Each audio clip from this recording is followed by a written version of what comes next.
Fox Sports 2. Good to be with you with the sun shining down on Aqueduct Racetrack here at South Ozone Park, New York, as we get set for this Friday card. Belmont at the Big A. We're already underway. You're joining us just in time for race 3. Start of a mandatory pay pick 5. Greg Wolf, that is New York Racing Association handicapper. Andy Serling, good to see you. How you doing? I'm doing great. How about you? Doing well. You're going to get into this card very quickly here. Let's look ahead, though, to race 8. Unfortunately, quite a few scratches in the 8th race. We're left with 4 that will run, including Noda. Mike Maker, Ricardo Santana Jr., second off the claim, and first off the claim, Maker got him into the winner's circle. This horse ran as well as I think he's ever run to win that race. Off the claim for Mike, the question is, can he run back to that race? If he does, it's a major contender, though not an easy race. Mike's numbers off of wins off the claim in their second start of the claim on the dirt, not that good. So that worried me a little bit, but this 4-horse field has to be considered. Definitely one of the top 4 contenders here, Greg. Narrowed it down. With 4 left, I would agree with you. Able to control on the front end in that performance at 7 furlongs, but there's some speed inside. Certainly with Cultivate, who's got a lot of upside for Chad Brown. And then you talk about Trust Fund, just ran a huge effort. I mean, that race, if he can repeat that, it looks like no one has a chance. Trust Fund has been in raging form for Todd Pletcher. We haven't seen the horse since the end of the Saratoga meet, but 2 races back actually beat the bias. It was a day that Inside Speed was good and closed. Now it was a race that kind of fell apart. But he's been in raging form, no argument about it. And he's the one that comes into this race, I think, in the best form. He's reeled off 3 in a row. He'll try and make it 4 in race 8. Here's what's ahead, presented by Claiborne Farm. Our first action. We got 7 minutes away from race 3. The pick 6 starts of the 4th. We got a 2-year-old maiden special weight in race 5, and that one we just talked about, that 4-horse field with Trust Fund, is the 8th on the card. You can play all the action, including a mandatory payout pick 5, which starts in just a few minutes right there at Naira Bets. Bet any track, anywhere, anytime. You get that $25 free bet and $200 deposit match new customer bonus with that code at sign up. Cup25. Right there at NairaBets.com. You ready to get into it? Oh, I am. Well, we came on 7 minutes late, so as you can imagine, I'm really, really excited. New York bred, 50 maiden claiming 6 furlong sprint. Am I crazy that I think Pinky Briar the 4 is beatable here? Well, I think at this level, they're all beatable, but Pinky Briar runs the last race. I don't know who's going to beat her. I thought there was some upside, including this one, who was in against a tougher field for Michelle Nevin first I'd time. like to think for almost all of these, they have some upside, and this one's for one of my favorite trainers, Michelle Nevin. Didn't do much running, though, first time, but often her horses need a start. Gold Miracle did very little running first time. Yes, this one will have to improve even more than the others. That's why it's 57-1. First-time starter with a couple of big works for Rick Dutrow Jr., Cathedral Isle. It's kind of more turf pedigree, sold for only $7,000 and taking no money. Yeah, that's a bad sign. 2 to 5. Pinky Briar dropped into this level last start, was second. I mean, the horse ran a 62 buyer last time. It's hard to believe that wouldn't win this race. Luciana's Honor, blinkers on. I think this is a pricey horse, a little interesting, trying the dirt for the first time. I'm going to look to bet a little 4-5 here. New face, debuting here for Bill Morey, Taparoo. A homebred for the Matisse boys. They are very sharp, but this one does not have much pedigree. My Divine One getting back on dirt, debuted on a race that was taken off the turf in the mud. Bill Mott's finally throwing up his hands and saying, I give up. And Shining Silver, first-time starter for Wayne Potts outside. Half to White Chocolate, it was a solid runner, running fire figures in the 80s, but the other 2 foals not very good and taking no money. 4-horse Pinky Briar, 2 to 5, who dropped in from State Bred Maiden Special to the State Bred Maiden 50 level last start. Ran a much improved race. Wound up second, beat 2.5 lengths. The odd thing about this horse is she would probably vie for favoritism with just her first race, with a 31 buyer and a maiden special weight. This race, a 62 buyer, an improvement second time out, and a substantial improvement. And looking at this group, let me put you this way, Greg. If I said to you, I guarantee you that the 4 is going to run a 62 buyer in here, would you still think that she was beatable? Yes, because look, Really? look what she did in that second start. Why can't the 1 improve like she did? Okay. No, that's fair enough. I disagree with you, but I hear what you're saying. They can all improve second time out, and she is a perfect example a of lot that. better 2 to 5 shots than here, but certainly there's no question she's the one to beat. She's the same price as the first winner today, and the first winner today had established form. that laid over the field. Where you're right, these are all. It's not her so much, you're saying, as the others are completely underexposed. Flavien Prat will be aboard. Let's bring in Acacia Clement for the first time today. Hi, Acacia. Hey, Greg. Hey, Andy. And yeah, the board's saying that this is very much the horse to beat in Pinky Briar. And in the paddock, comparing them and the way that they look, that very much is the case as well. She's just a horse that looks best in the preliminaries here.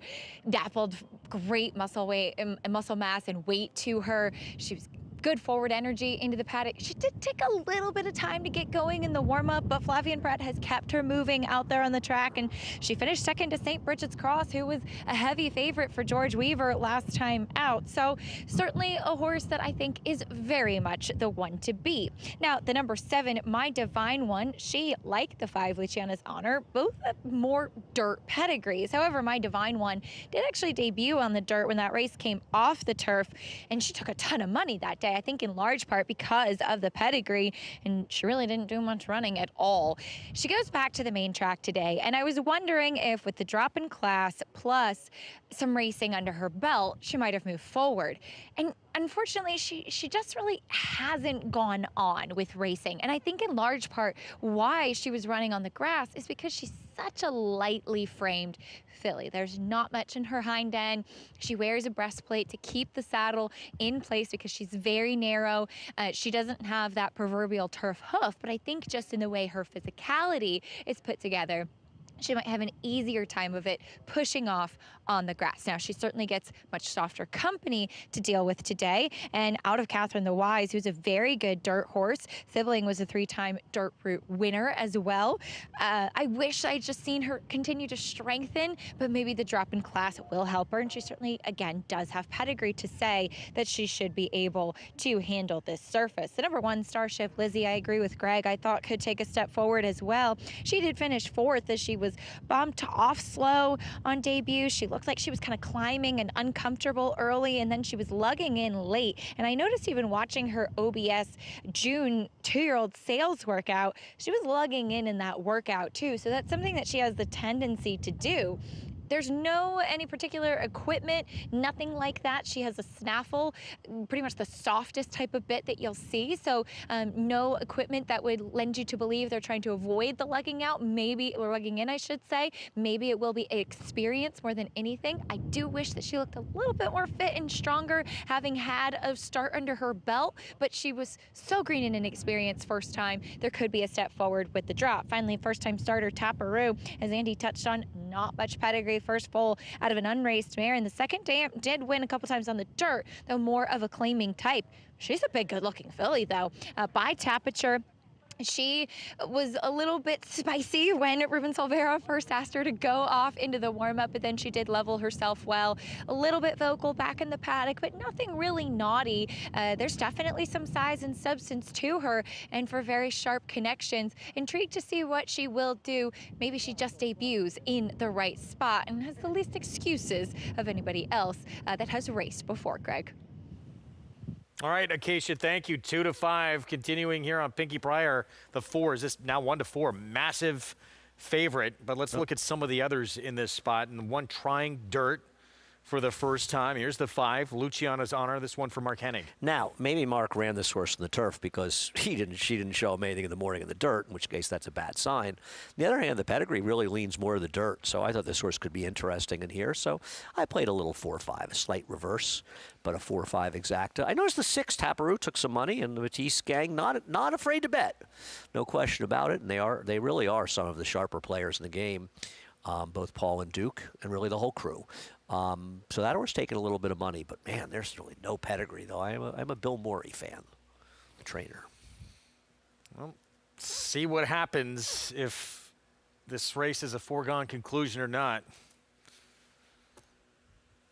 Going forward in terms of this pick 5, the next race, we have a really good one on the turf at 1 mile and 3/16, where it looks like Activist Investing and Tricari for Graham Motion, they are going to dominate the wagering. We'll see if Tricari can get back on form, former Grade 1 winner. Yeah, he is now a Ridgeling, so maybe that will help his chances. First things first, here we go. Race 3, 6 furlongs. This New York bred $50,000 maiden claiming event, 1-2. On third-time starter, Pinky Briar for Mike Maker with Flavien Prat. Let's go to Chris Griffin for the call. Luciana's Honor.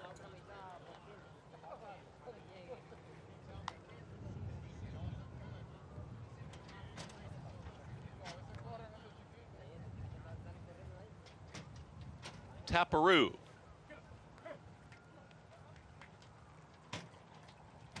Golden Miracle. My Divine One steps forward. Junior Alvarado. Cathedral Isle.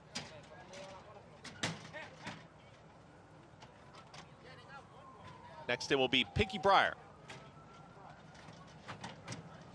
Pinky Briar goes in. Shining Silver. Goes in. All set.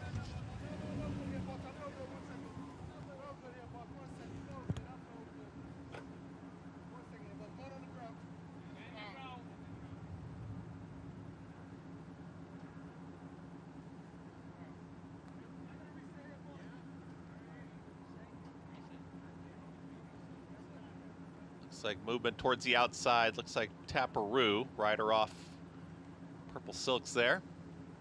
Back in. We're set.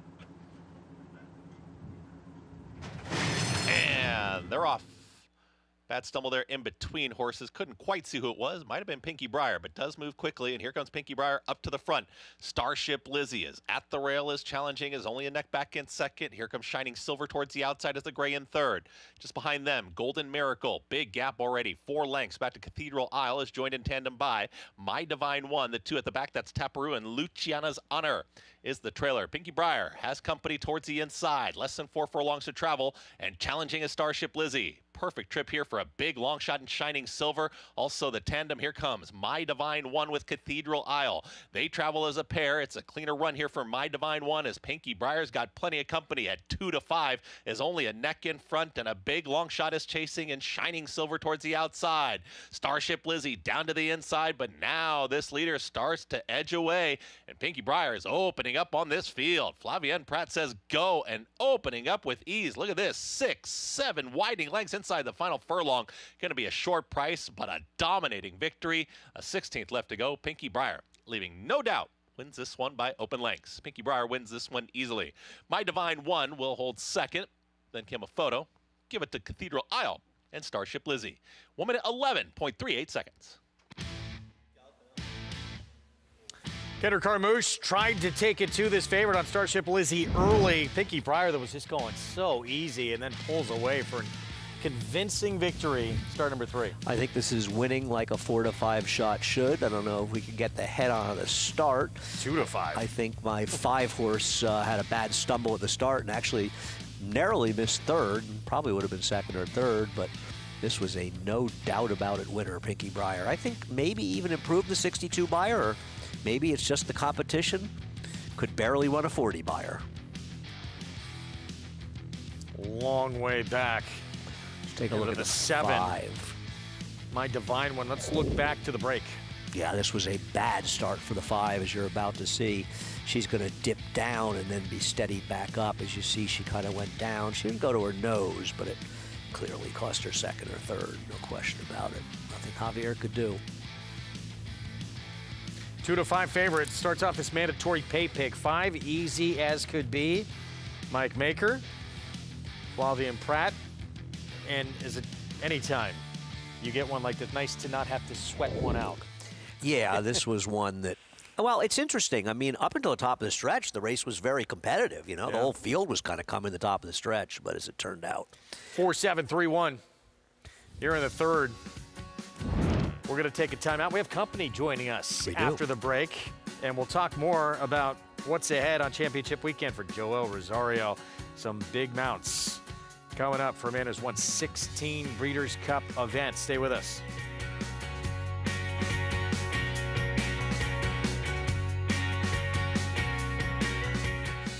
The Cup is calling at the Breeders' Cup with Naira Bets. Download the Naira Bets app or sign up at nairabets.com to get a $25 free bet and $200 deposit match bonus today.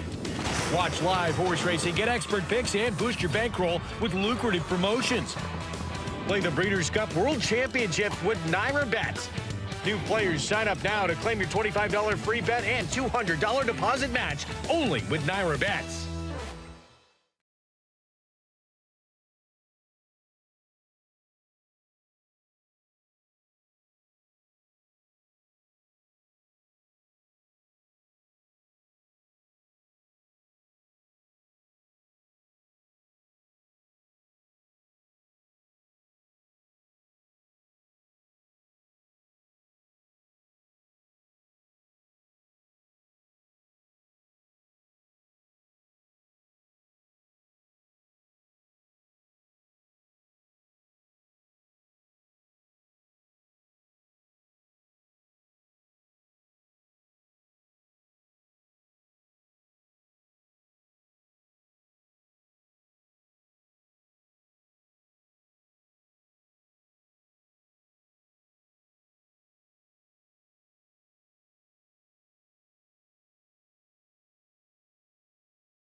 The world's premier breeding stock event, the November sale at Fasig-Tipton.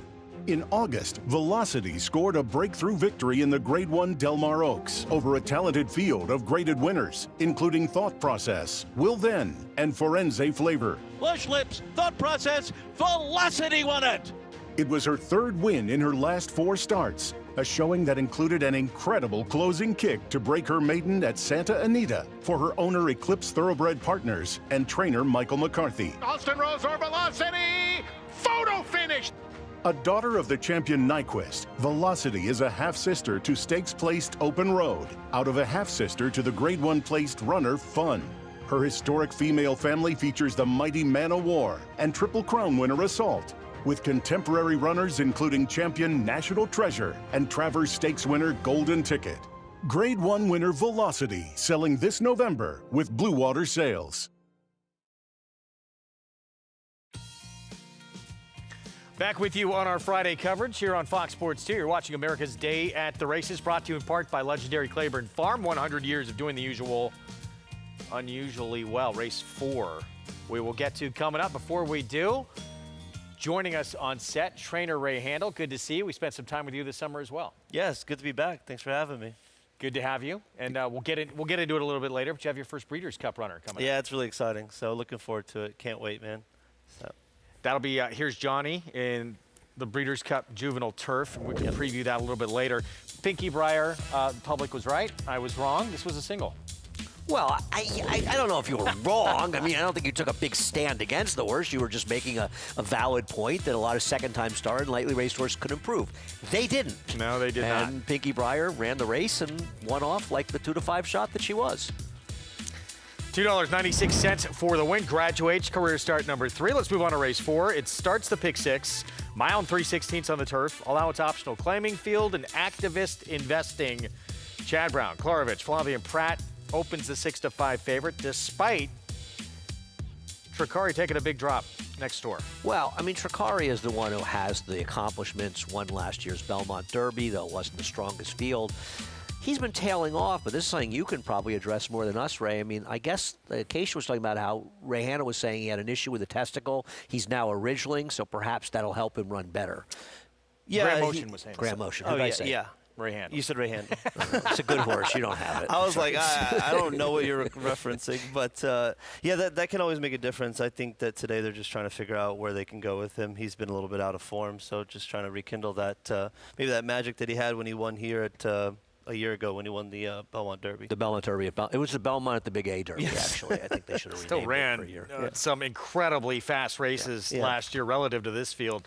Let's talk about the man we told you about going to break, Joel Rosario, and what he has coming up on championship weekend out at the Breeders' Cup. 16-time winner of Breeders' Cup events. And I guess you have to start with one who's been a little perplexing to this point. It's a brilliant race as a 2-year-old filly, a brilliant race at Saratoga, the Coaching Club American Oaks. In between and since, what has Scottish Lassie done? Where's she been? I mean, I'm sure you've had horses like this, Ray. It's very frustrating. You know somewhere in there's an incredibly good horse, but her level of consistency is almost non-existent. Yeah, she's flashed some excellence when things have when she's come to play, but you know, last time looking at the race, she really didn't have much of an excuse, and coming up empty down the lane when she had a pretty good opportunity to run him down. Yeah, got to be disappointed with that. I was talking to Joel yesterday, and I said, I thought she was a winner at the 8th pole, and he said, so did I. Yeah. And she just didn't really have any finish in the race, and her CCA Oaks was tremendous. Her Frazette last year might have been as good a race as we saw from a 2-year-old all season, including the Breeders' Cup winner. I mean, Parks could be a little bit of a funny track sometimes, too, so you can always take that with, take that into consideration with the poor performances. But she just doesn't have the consistency that Nitrogen has. I mean, Nitrogen is a remarkable horse that shows up every single time on any surface. Obviously, this whole race completely changed with the reigning horse of the year coming out of the mix with Torpedo Anna, that retirement announced. And now you look at this list, and Ray, you can come in here as well, but what 2 or 3 names maybe jump off the page at you as the main contender? I agree with Andy. I think Nitrogen, she's been in stellar form since she switched over to dirt. A little unlucky to not get the job done last time, in the Spinster at Keeneland. But I think Jinjin has shown that she deserves some respect after beating her last time. Seismic Beauty is going to be a substantial favorite, I think, in this race. Yeah. I mean, don't you think she's going to be one of the bigger favorites in the card? Crushed the Clemental Hirsch, ran 110 Bayer on Baffert's home turf. I think she's going to be super tough. I mean, she'd be the horse to beat, in my opinion, on paper. I mean, she probably would be favored if Torpedo Anna was in there. I agree. Yeah. Meanwhile, back to Joel Rosario and more of his mounts, and a New York-bred filly that, not just the fact that she won an open company, won the Grade 1 for Zet, and now she's still perfect, but the way she did it, showing she's not a need-the-lead type, and this will be another Rosario mount, just privately purchased for $2.5 million, sold to Katie Rich Farms as part of that Fasig-Tipton digital fall flash sale. And as a trainer, Ray, Danny Gargan, in my opinion, kind of took a chance of looking bad because they clearly rated her last time and wanted to rate her, and it worked out. So it works out, so he's a genius. But as you know, when those things don't work out, you become the opposite of a genius. Yeah, sometimes you just got to stick to your guns and believe what you believe in. And if things don't work out, it's a part of it. You got to take the heat. Trainers take a lot of the heat, and Danny put it on his back, and he was right. So good for him. No real star standout in the juvenile fillies. Is she one that can contend in this group? I think so. I mean, I'd probably take the 2 in Kentucky over her right now. But I think, she ran a bang-up race. She's 3 for 3. And, for me, the question mark with watching her race back is distance and going to 2 turns. And being by, she's authentic, who we don't know a lot about, out of a Brethren mare. I would just be concerned because she did get to the front and she won nicely, but the filly coming back on her inside. She ran really well. The horse for Safi Joseph with Ray Joseph, Lou. but she did get to the front, and it looked like she was like, this is kind of what I got. The other horse started to fight back a little bit. It looked more like she was kind of slowing down. Maybe she was idle because she took it up, and that horse came back. But I would have some reservations about her stretching out the 2 turns and going the extra 16th of a mile. I do too. And you know, with the owners taking the money, and I don't blame them at all. I never blame owners for taking the money and stuff. They paid $500,000 for her as a 2-year-old. They've already won about $500,000 with her, and then they just got $2.5 million. I can't blame them for doing that. And the question is she kind of topped out? Well, yeah. I mean, take the money and run if you can, but it is a little. Odd to see that happen right before the Breeders' Cup to go selling right now if you thought that you were money to win it back in 5 weeks. Yeah, you kind of wonder how much of that price was built in with them hoping they can win the Breeders' Cup. Obviously, she wins the Breeders' Cup. She's worth a lot more than $2.5 million, so there is that there. I guess Bob Baffert's horse, the filly that won the Oak Leaf, she's probably going to be the favorite in there. Explorer. Yeah, kind of the home court advantage for her. And I don't think any of the horses. I think the Alcibiade is a disappointing race for Tommy Joe. Well, Battle of Rouge beat Explorer in the time before. Two back.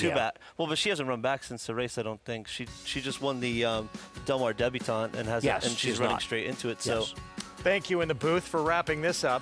That was our Joel Rosario segment. Thank you, Andy. Sorry, guys. No, it's all Andy. No. Don't worry. Joe Rosario just saw me yesterday and diagnosed my sore shoulder. It's like the Oscars when they start playing the music.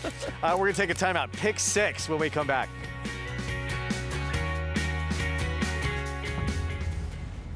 History remembers moments of extraordinary strength, skill, and determination. True greatness is forged by those who fulfill their destiny.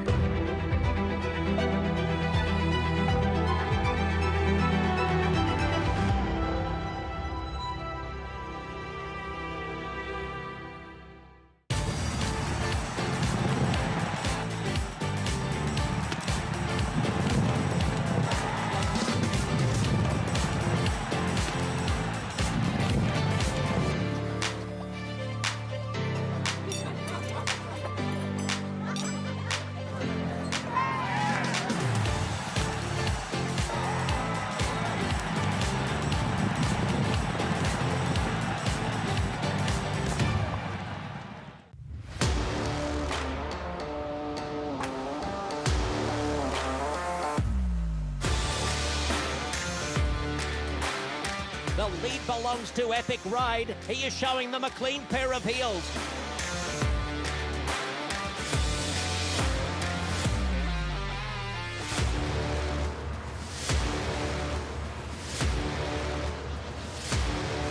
Eclipse champion Blame, standing at Claiborne Farm. Saturday on FS1, don't miss British Champions Day live from Ascot Racecourse. World-class racing, including the Kipco Champion Stakes, a win-and-you're-in challenge for the Breeders' Cup Turf. Coverage begins Saturday morning, 8 Eastern on FS1. Weekends are for winners at Naira Bets. Opt into the Late Pick 5 hit and split bonuses to claim your share of $5,000 every Friday through Sunday. $5,000 hit and splits every weekend when you bet with Naira Bets.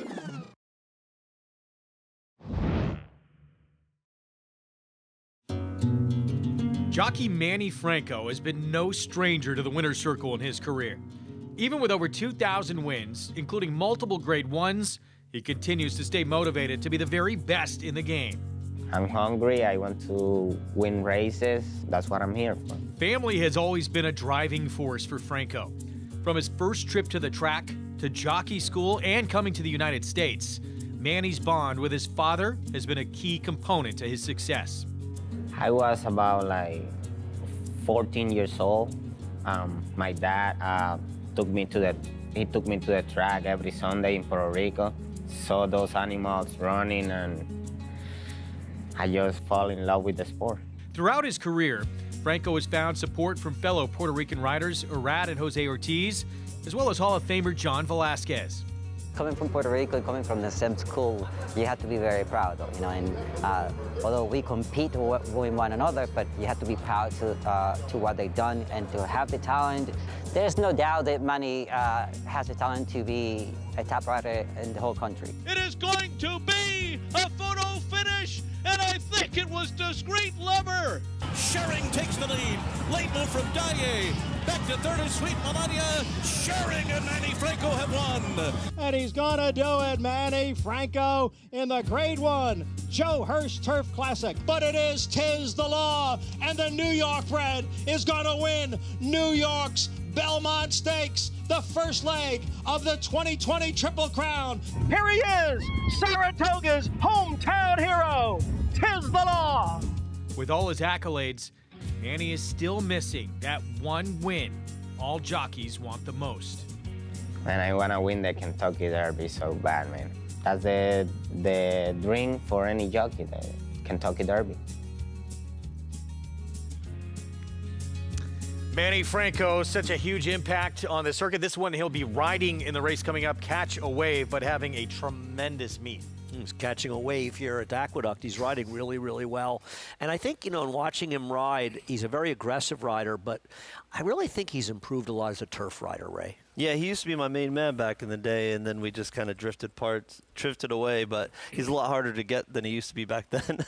But he's doing. I can put a good word in with John Panagot if you want. There we go. I appreciate that. What do you think of Catch a Wave here, the one he'll be riding in this race? I wanted to like this horse. Last race was kind of perplexing. He really didn't have much of an excuse. He came back on maybe a little bit of short rest, but not really. I thought that he had a pretty good setup, and just didn't make up the ground that he needed to. It seemed like he was really going the positive way before that effort, and that was back in July. We haven't seen him since. He just hasn't run well since he came back this year as a 4-year-old. Now, even money right now. Activist investing. For more, let's head down to Acacia.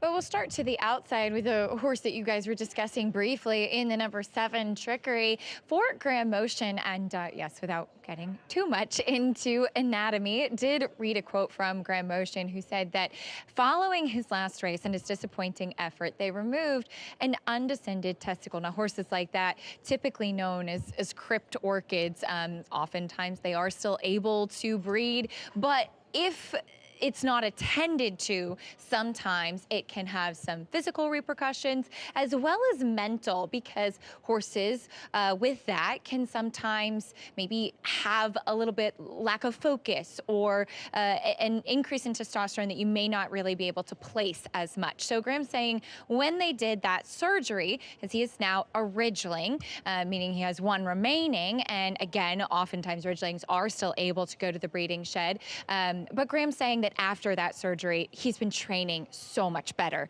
than he has been this year. So it can have a big physical change. It can have a massive mental change as well, like we often talk about with a typical gelding too. So looking at Trickery, he's a horse I haven't seen since the Belmont Derby, or Chikari. I'm always not really sure how to say it, but he's one that he's a big, heavy type of horse. I think he did not handle that turf course, which was pretty soft in the dinner party 2 starts back. Last time out, he was disappointing. The winner did wire the field, and he lost second in the stretch there at Laurel, but maybe some of the changes that have been made behind the scenes will help him. He's gotten warm here in the paddock. That's something typical of him that I have remembered, but he's been acting really well, just kind of taking in his surroundings. So I like what I see from him.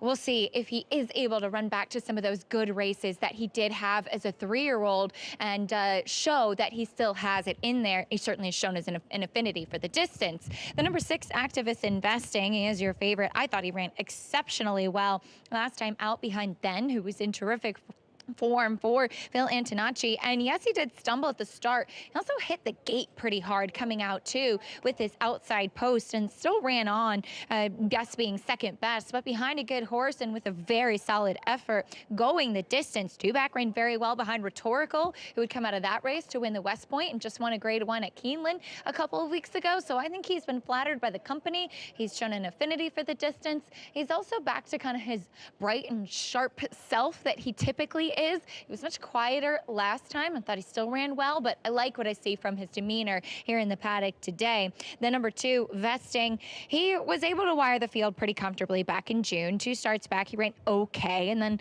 last time he ran pretty disappointed, though he was caught a little bit wide on the first turn and not able to get forward position. Maybe he is the type of horse that just runs so much better when he is aggressively handled and is able to be forward. He's also the type that can get a bit keen in the running of his races as well. So I think getting him to settle and to switch off, especially going these further distances, is the big key for Vesting. One thing I will say about him, though, he's held his coat and weight remarkably well as we move on to the colder season now. In mid-October, see if it's still in there for this guy who might be a touch dressed up, at least on paper, Greg.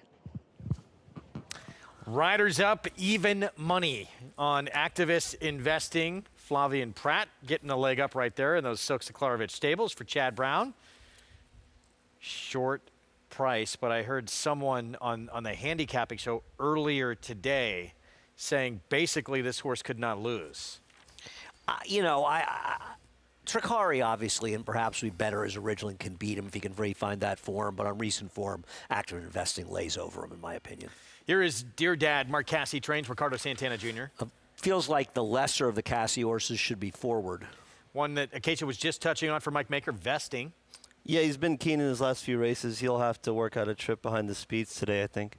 That's where Rosario winds up. Here's Manny Franco on Catch a Wave. He has the least speed of anybody in this race, and just wondering if he's the same horse this year. This horse at a huge price has some interesting races. Dominican Pioneer.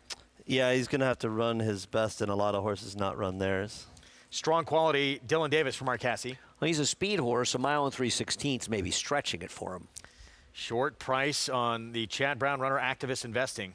Yeah, this is my pick probably in this race here. He's in good form, and I'm going to be coming with a nice run at the end with probably a good setup. And Tricari, former Grade 1 winner of the Belmont Derby for Grand Motion. Last 2 starts. Can he turn that form around? Well, if running first time as a Ridgeling, he's able to get back to that good form he had last year. He's the horse to beat.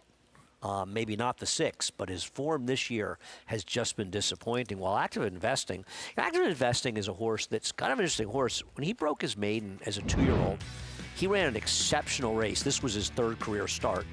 And he didn't come back for a long time. He kind of has really had a lot of issues that have kept him off the track.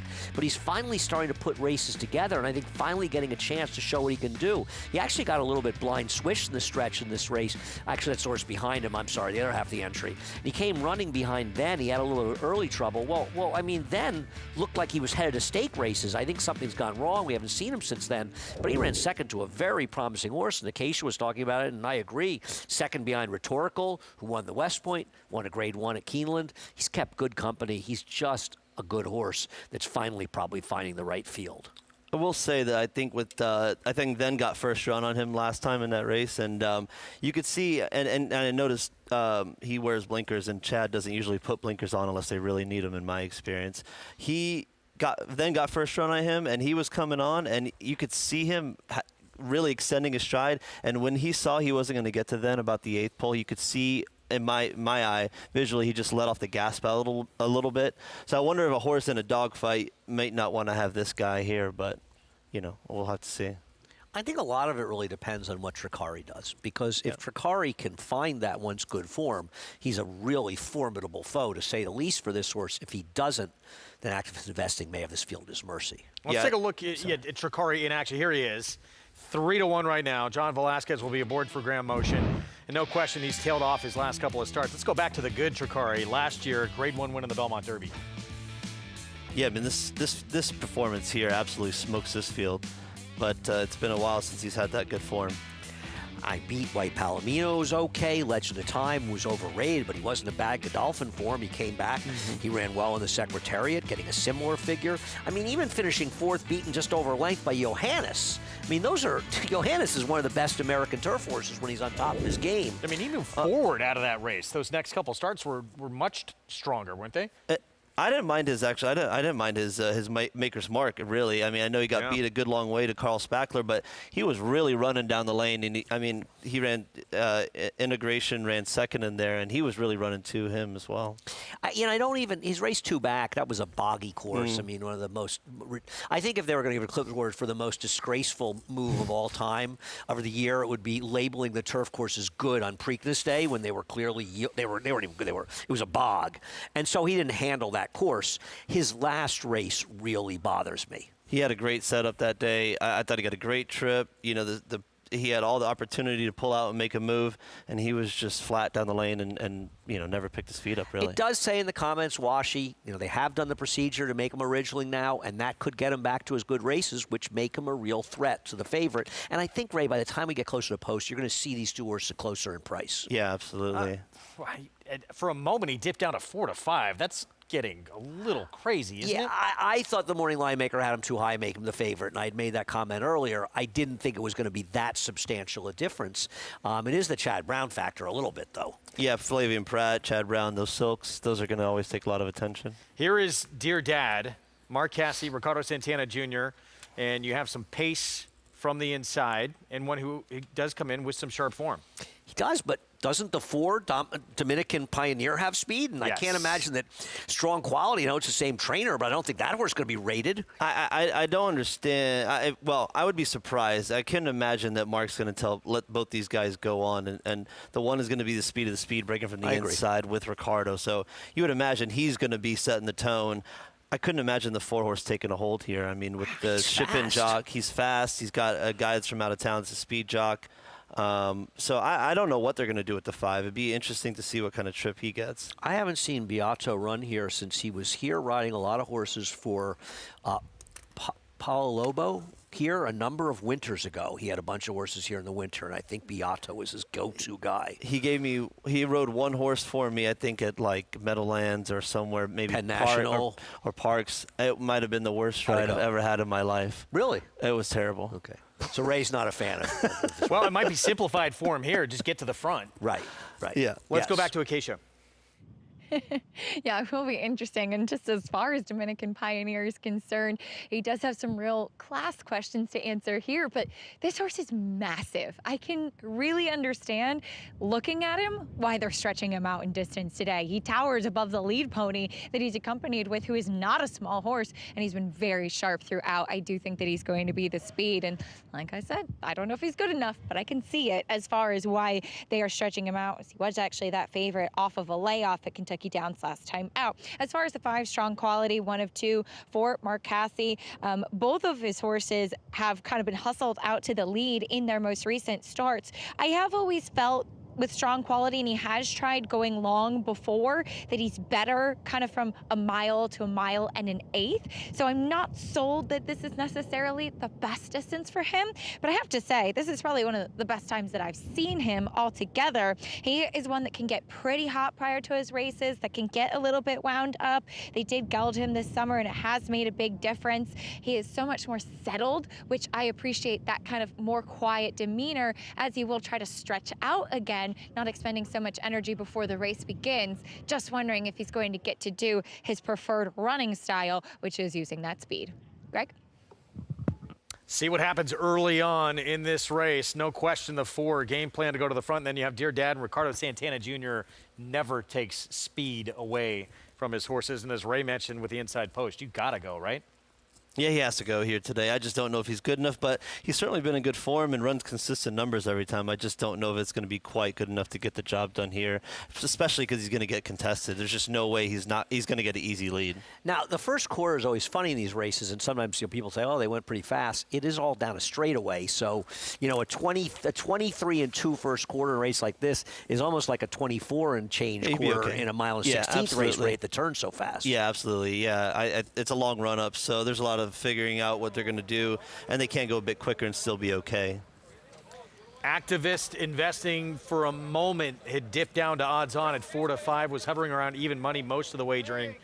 6 to 5 right now as they load up. Pratt, Chad Brown, Klarovich Stables with the favorite. Can Tricari to the outside get back to some of his better races for trainer Graham Motion? Here is the 4th to kick off the pick 6 of this Friday card. Chris Griffin, the call. Quality. Strong Quality goes in. Activist Investing. Last to load. Trickery to the outside. Trickery goes in. All set. And they're off.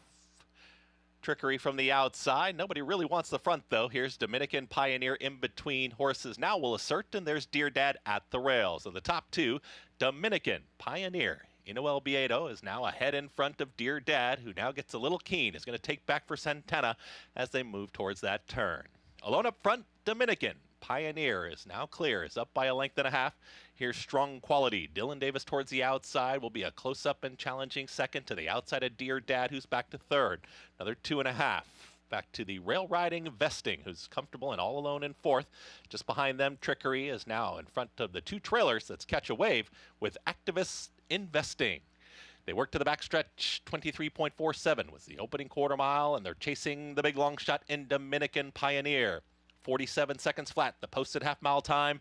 Strong Quality is challenging to the outside with Dear Dad still under a tight hold here at the rail. Wants to go, is in the third spot. Just following them, Vesting has moved in much closer. Trickery and the two trailers still. Catch a Wave and Activists Investing. Less than a half-mile to go now, and they start to turn up the pressure on the leader. Dominican Pioneer takes him into the turn. Ready to challenge here. Strong Quality is challenging with Dear Dad. Not given the cue yet, just moving right along. Trickery has gotten into the scene, and here comes Trickery, who's ranging up on the outside. Traffic for Vesting as Dominican Pioneer starts to back up. Activist Investing has made up a lot of ground. Catch a Wave is far out of it. The leader is Strong Quality. Dear Dad, Trickery down the center of the course, but Strong Quality looks strong so far. Dear Dad has been wanting to go, and here comes Dear Dad towards the outside. Activist Investing now lifting. Activist Investing in an instant is now going to sprint by the field. Activists Investing look good through the lane. It's going to open up late. Activist Investing wins this one well. Strong Quality second, then came Trickery and Dear Dad at 1 minute 53.45 seconds. An easy win here for Activist Investing. Third win overall. Flavien Prat, Chad Brown, Klarovich Stevens. You could see how confident Flavien was. You and I were talking about it, Ray, around the 3-ace pole. Everybody else was moving. He was just making sure he saved ground as much possible, being confident when he was able to wheel him out, he'd come with that kick, and he did. Yeah, saving ground, you know, all the way through the turn, just knowing what he's sitting on and pulling out and capitalizing. In the end, goes off at 6-5, and final few strides eased up. This was very easy for Activist Investing. And a very disappointing performance by Trickery, who ran third in this race. You know, he made that move around the turn. I think the pace was honest. They weren't blazing, but it was honest. And he really didn't finish at all with Strong Quality holding second. Yeah, they're going to have to go back to the drawing board with him. So it's a shame because he's such a tremendous talent early on and just hasn't gone on with that as an older horse. It's tough when you get horses, and you know the feeling. I mean, you had that filly that won that stake race you went to Kentucky Oaks with, and sometimes they just never get back to the good races. Yeah, absolutely. It's disappointing, especially when you know it's in there somewhere. 6-5-7-1 Activist Investing favorite kicks things off. We'll talk classic when we come back. Don Pletcher looking to add yet another classic after winning back in 2019. He has fierceness and a horse who has not really had a start since late June in Mindframe. We'll talk them both next.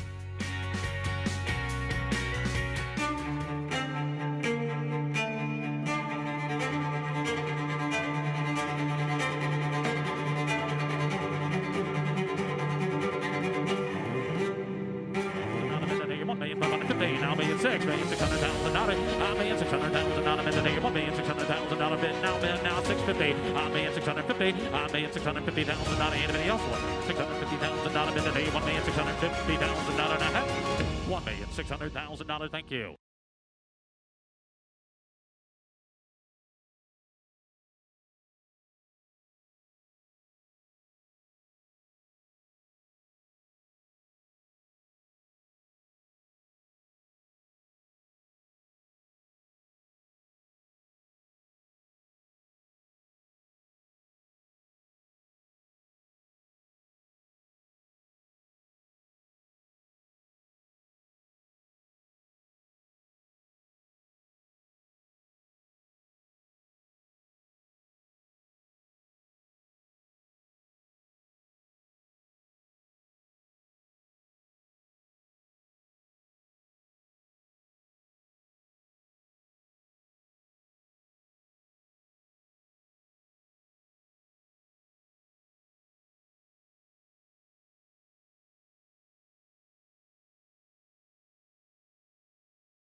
Back with you on our Friday coverage on Fox Sports 2. Activist investing, much the best.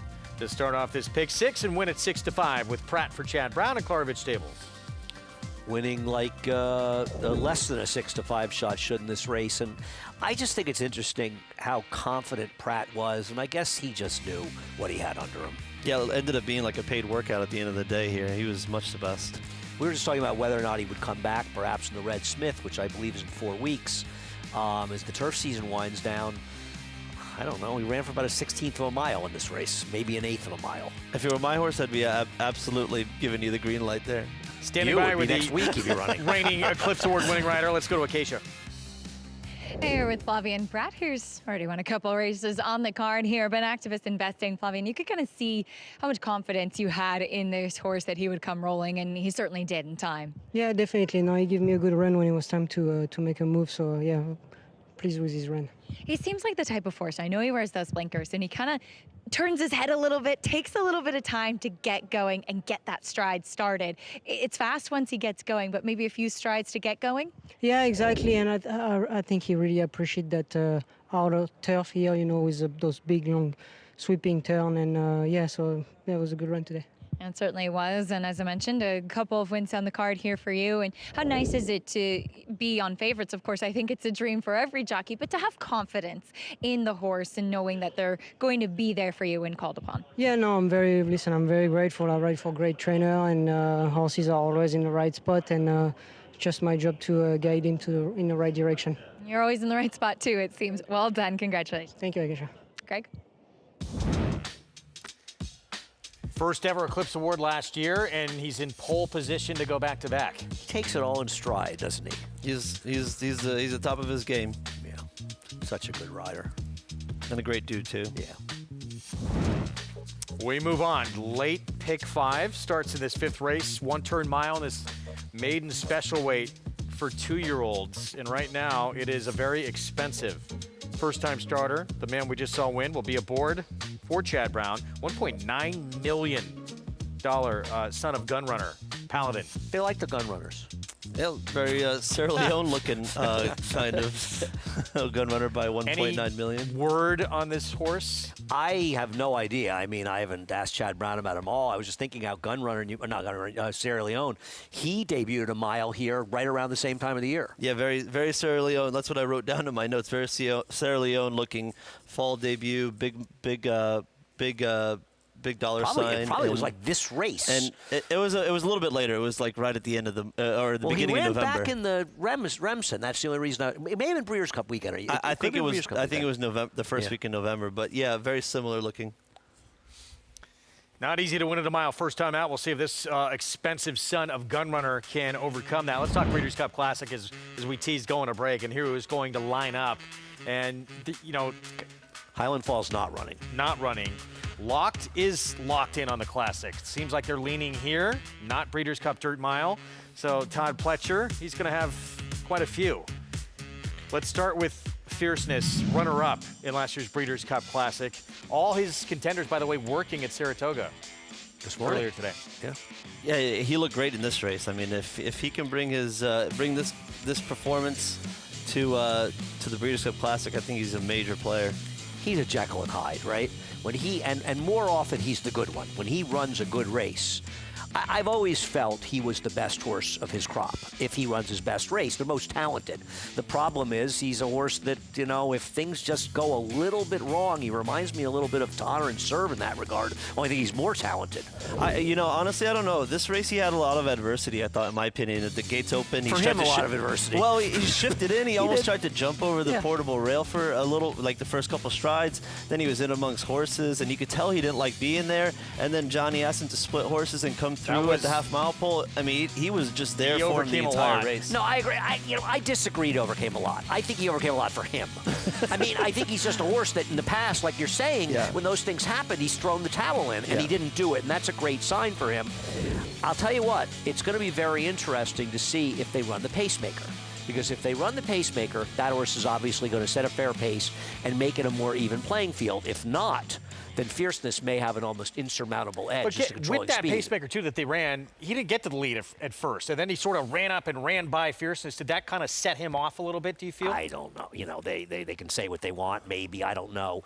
If he is in this race, he will be in front of Fierceness early. Right, so that might work to Fierceness' benefit. He could just, that horse is a non-factor, and you could just sit behind him. He's not a horse that needs the lead to win, Fierceness. No, so he's supposed to not really worry about the pace setter and almost pretend he's not in the race, right? I thought that he showed that last time that he could be rated if that's the game plan going in. If there's a rabbit in the race, then I'm sure he'd be fine, and they go in planning on taking a hold. If there isn't, then they maybe assert their speed a little bit more early on in the race. We all know what happened at the Jockey Club Gold Cup, those issues out of the gate with Phileas Fogg, and as a result, Mindframe really didn't get to run a race. So now it's effectively, since June 28th, Stephen Foster, that he's run a race going to the Breeders' Cup Classic. And to be fair, he beat Sierra Leone in this race, but he beat him on top of a very moderate pace, working against Sierra Leone in his favor. And it was 1 1/8 miles, not 1 1/4 miles. So it's it was 1 16th even. Yeah. And I'm not sure. No, 1 1/8 miles. 1 1/8. And it's Churchill Downs, too, which is a very speed favoring. It's hard to make up ground on that track. I don't believe in a fairly run 1 1/4 race he's going to beat Sierra Leone, even though he's finished at him a couple times, including in the Belmont Stakes.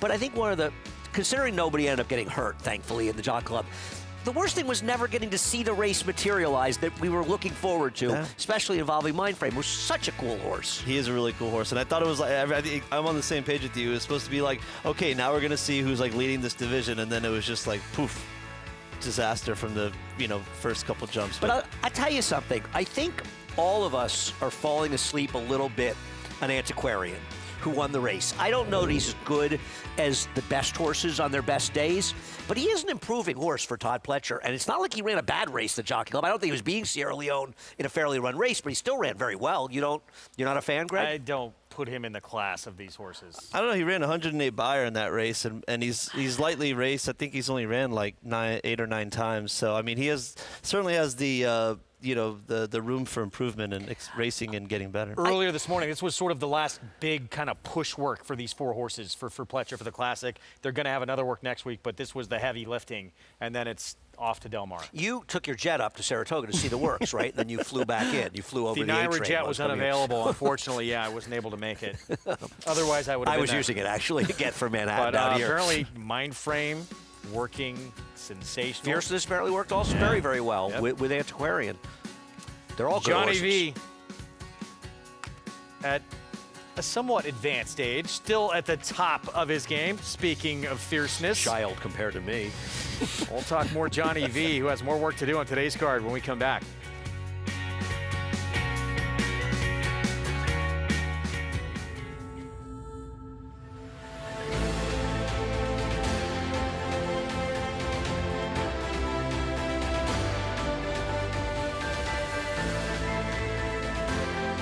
Olympiad gets the gold in the Jockey Club Gold Cup. And it in $410,000. There's your winner, $410,000. $400,000.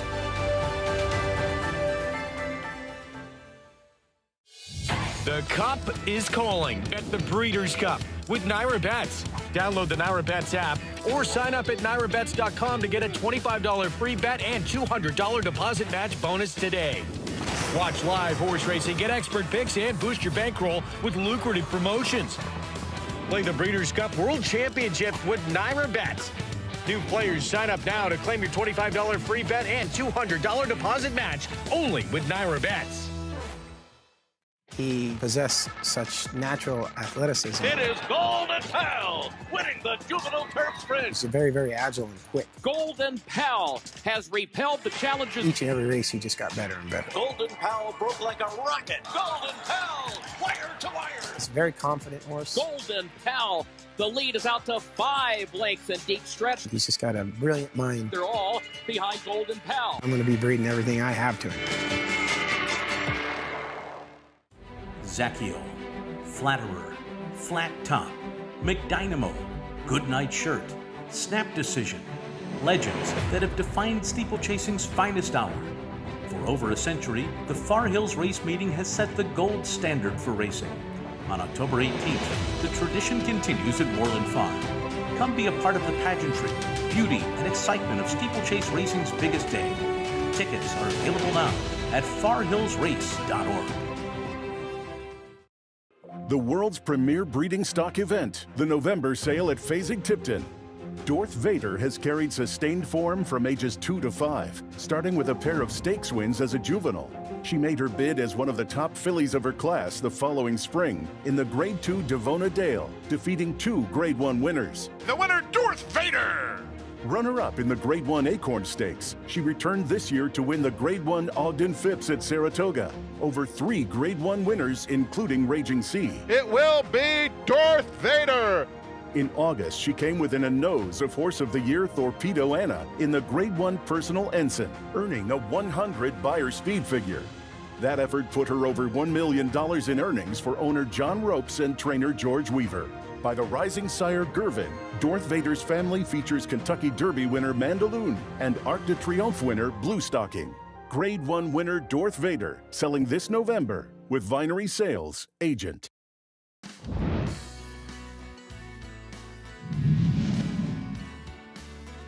Looking at Lucky Blame. Blame on the inside. Blame gets the lead. Zenyatta on the outside. Looking at Lucky Blame. Zenyatta. Zenyatta. Zenyatta is flying. Blame trying to hold on. Blame and Zenyatta. Blame has won it ahead. Under the lights, Churchill Downs back in 2010, and Blame holding off this furious charge from Zenyatta, suffering the first defeat and only defeat in her career. Yeah, but she still probably ran the best race she ever ran, and I think it's in that long pantheon of best performances. Or Songberg's best race was the day that she lost the Breeders' Cup. You find out what horses can do sometimes when they lose. And Blame sort of had a prep race a little bit in the Jockey Club. Other than that, he had a no blemishes, including a very, very big win in the Whitney over Quality Road, where Quality Road had everything his own way. That was one of my favorite races. Go and Johnny V duking it out down the lane. Tremendous race, tremendous race. Yeah, there's a Son of Blame making start number 2, $350,000 Son of Blame, Todd Pletcher. And Ricardo Santana Jr. for Rap Racing. $350,000, a mere bag of shells. Is that Rick Pitino? Yes, Rap it is. Racing? They have a win earlier. They're part owners of the first winner today, along with my man Reagan Swinbank. 8-1 right now. Let's go down to Acacia.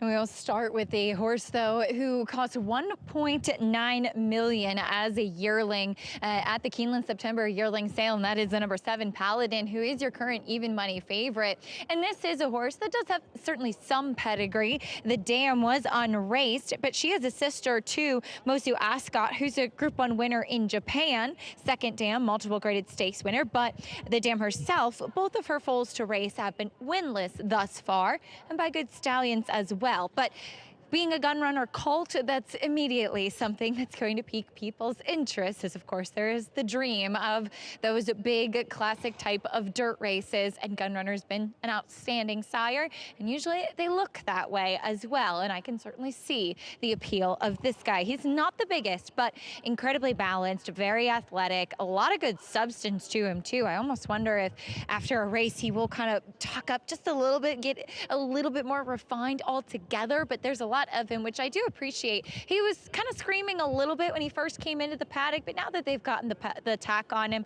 he has settled quite nicely. Again, just a beautifully put together individual that has the price tag to back it up, and very curious to see what he will do on the track. It's certainly not easy to debut at a mile, but obviously, given that he is a son of Gun Runner, it seems that distance should be his friend. Now, 2 horses coming out of that September 13th race. The one that finished second was the 4 Credit History for Bill Mott, called by Nyquist, who worked 10-3, was a little bit erratic at the OBS April 2-year-old sale, but he clearly took his training well and came on breaking on top, showing quick early speed. And while he did debut with blinkers on, maybe kind of lacking a little bit of focus first time out, I thought that he ran well when there was an incident with a horse dropping a rider in the stretch there, kind of things getting tight. He seemed to be pretty focused in the stretch, and he is beautiful. I can certainly see how he will relish getting more ground today. I think the mile suits him perfectly. Also think think he's more focused today, and he's stronger today than he was first time out as well. So I think he really took that first race experience quite well and should improve in his second start after a valuable debut race. You could say the same about the 8 Gordy, who comes out of that race too. He was one that maybe did have to steady a little bit in the stretch there with the incident. Thankfully, nobody was hurt in there, but he was not the quickest out from the gate, and he looked to me like he was kind of taken back and then running in stops and starts, which is certainly not the ideal scenario, especially for a 2-year-old. He is one that I do think will like the added ground too. Very athletic, incredibly fit second time out, and completely dappled. He looks terrific coming in here for John Terranova. I think with Dylan Davis taking them out here, we're going to see him maybe be a little bit more forward. He had the rail first time out. Now he's posted to the outside and getting to go a bit longer. I think we're going to see some natural progression from this guy. Certainly looks the part with some of these very high price purchased foes here in the paddock, Greg. So well named, I have to imagine named after Berry Gordy, founder of Motown. Just watching that Motown thing on Showtime. There's like a documentary about it with Berry. It's great. I mean, he discovered so many talent. Smokey Robinson, the Miracles. Incredible, all of it. Marvin Gaye, the Supremes, the Jackson 5. This horse was in that credit history race, credit history the 4, coming out of the common race, and they're pretty similar on the board here, 9-2, 5-1. I'll be nice and say that I think he'll benefit from the rider switch to Dylan Davis. I think his first race was better than it looks. I'm not saying he was going to win, but he didn't get the best of trips that day, Ray. Is that fair? I think that's fair. He's breezing up bullets coming into that race, and he took a lot of money, so obviously they must have liked him at the barn. He's dangerous. I also think Renegade is dangerous. I mean, the also-rans from the It's Our Time race have come back and run very well in subsequent starts, and I think Renegade is very dangerous here. I liked him. I thought that he had to keep on the gas pedal the whole race, and he just was never able to get in a comfortable rhythm and still ran on pretty well at the end. Supposed to be in front. He and the Renegade in credit history should be the speeds, right? Yeah, I would think they'll both be sending away from there. So our Spendthrift Farm 2-year-old race of the day. Of course, Spendthrift with 6-time reigning champion General Sire Into Mischief, sire of this year's Kentucky Derby, Belmont Stakes, and Travers Winter Sovereignty. Kick off the post parade with the son of blame. Gio's to blame. Todd Pletcher, Rick Pitino Racing, and Ricardo Santana Jr. Yeah, the surface switch, blinkers on, just trying to shake things up from the first race. That jaw-dropping debut from It's Our Time for Tom Amoss at Saratoga. This horse was in that race a long way back. Yeah, but I think this could be dangerous. A lot of horses have run well out of that race. Credit history, second time out, Belmont. Nice looking debut by this Nyquist colt, who's looking to probably move up here second time out. Hedge ratio, Chad Brown debuted on the grass. Yeah, I mean, listen, maybe Chad Brown just got this one completely wrong, now going on the dirt, and it's always possible. Mark Hennig, horse Silent Scheme, who took no money first out. Yeah, no money first time out and didn't do a whole lot of running. He's going to have to get better today. Here's the $1.9 million colt for Chad Brown. And getting bet. I mean, he's drifting up a little bit, but he's substantially favored in doubles, and where there's smoke, there's probably fire. And Gordy, second time out, and Dylan Davis hops aboard for John Terranova. Yeah, solid run first time out. Andy's horse this race, looking to improve on the stretch out, which I think he should do as well. So approaching the 5-minute mark to post here for this fifth, this expensive son of Gunrunner, the 8-5 favorite. With the debut coming up, Pratt will ride. Taking a lot of money at the windows here. He's a big boy. I'm not down there in the paddock, but he's got a lot of substance to him. Yeah, I guess you spend that kind of money, you debut in a mile. When they do the mile, though, it usually means they don't have much speed, right? Yeah, usually that's what I would do, or grass and long. Those are your two tell signs. But he's got a pedigree that wants to go long, and I don't think Chad is usually a guy that runs to get a horse fit. He usually runs them where he thinks that they belong.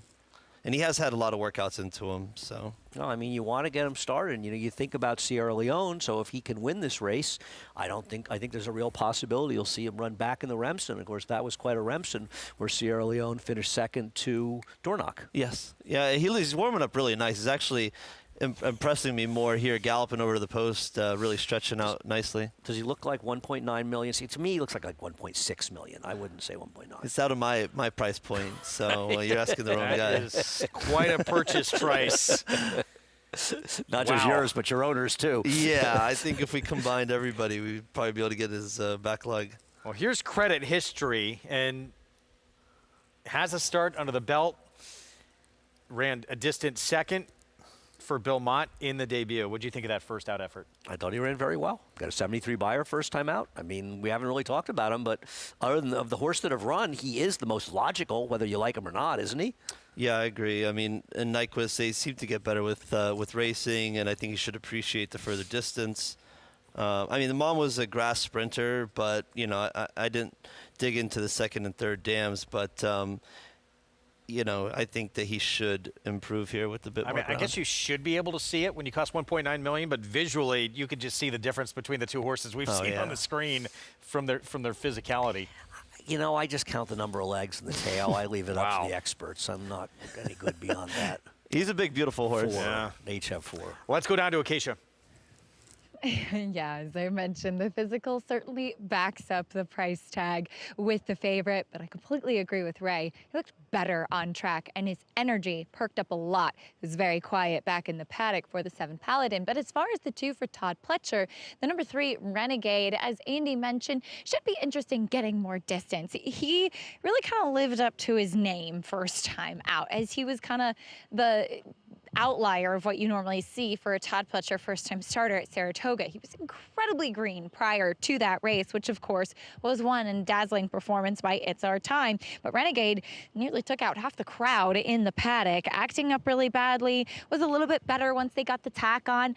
You see it so often though. It's so much quieter here at Aqueduct, and especially after having a start under his belt, you can see the experience, and he's far more settled today. I like the warm-up that John Velasquez gave him too, and we see Johnny often doing this, getting horses to bend, doing those figure 8s, and I think for a horse that maybe is a little bit busy in his mind like this guy, that is the absolute best thing to do. Just keep him moving. He's strengthened from first to second start though as well.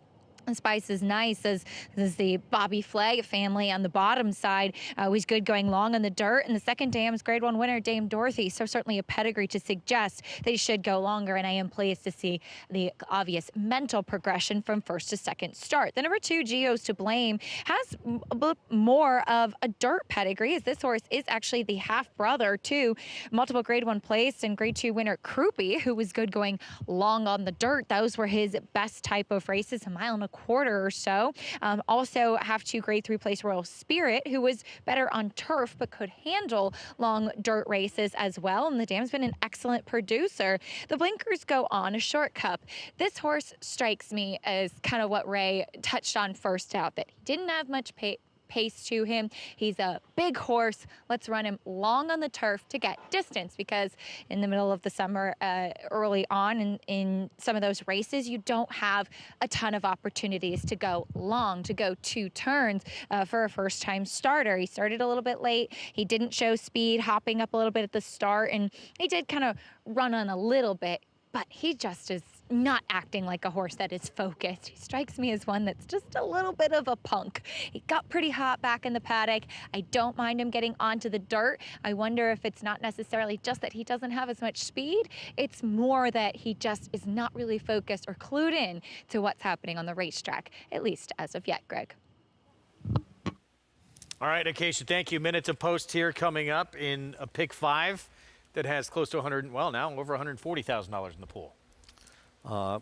Yeah, well, you know, it's exciting to see you have a first-time starter cost almost $2 million in here.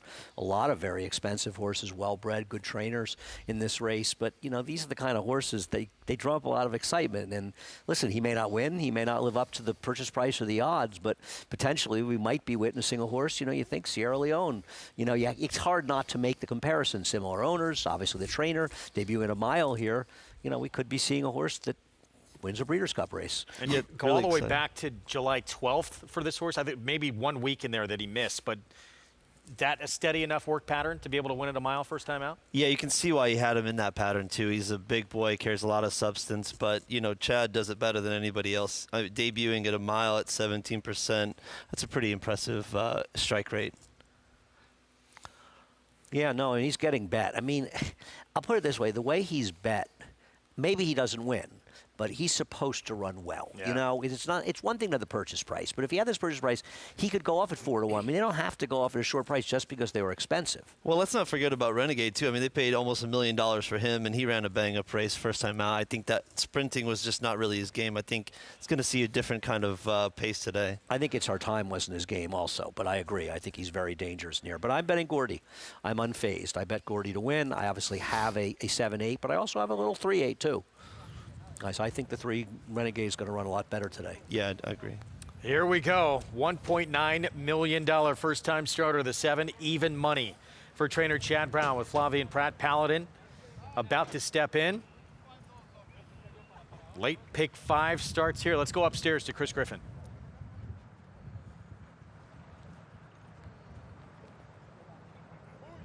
Paladin.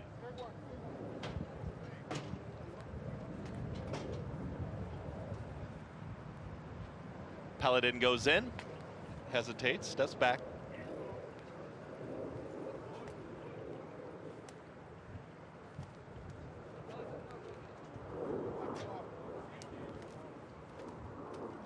Paladin is a little reluctant here.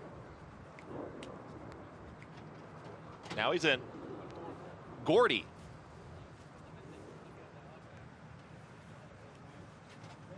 Is in. All set. And they're off.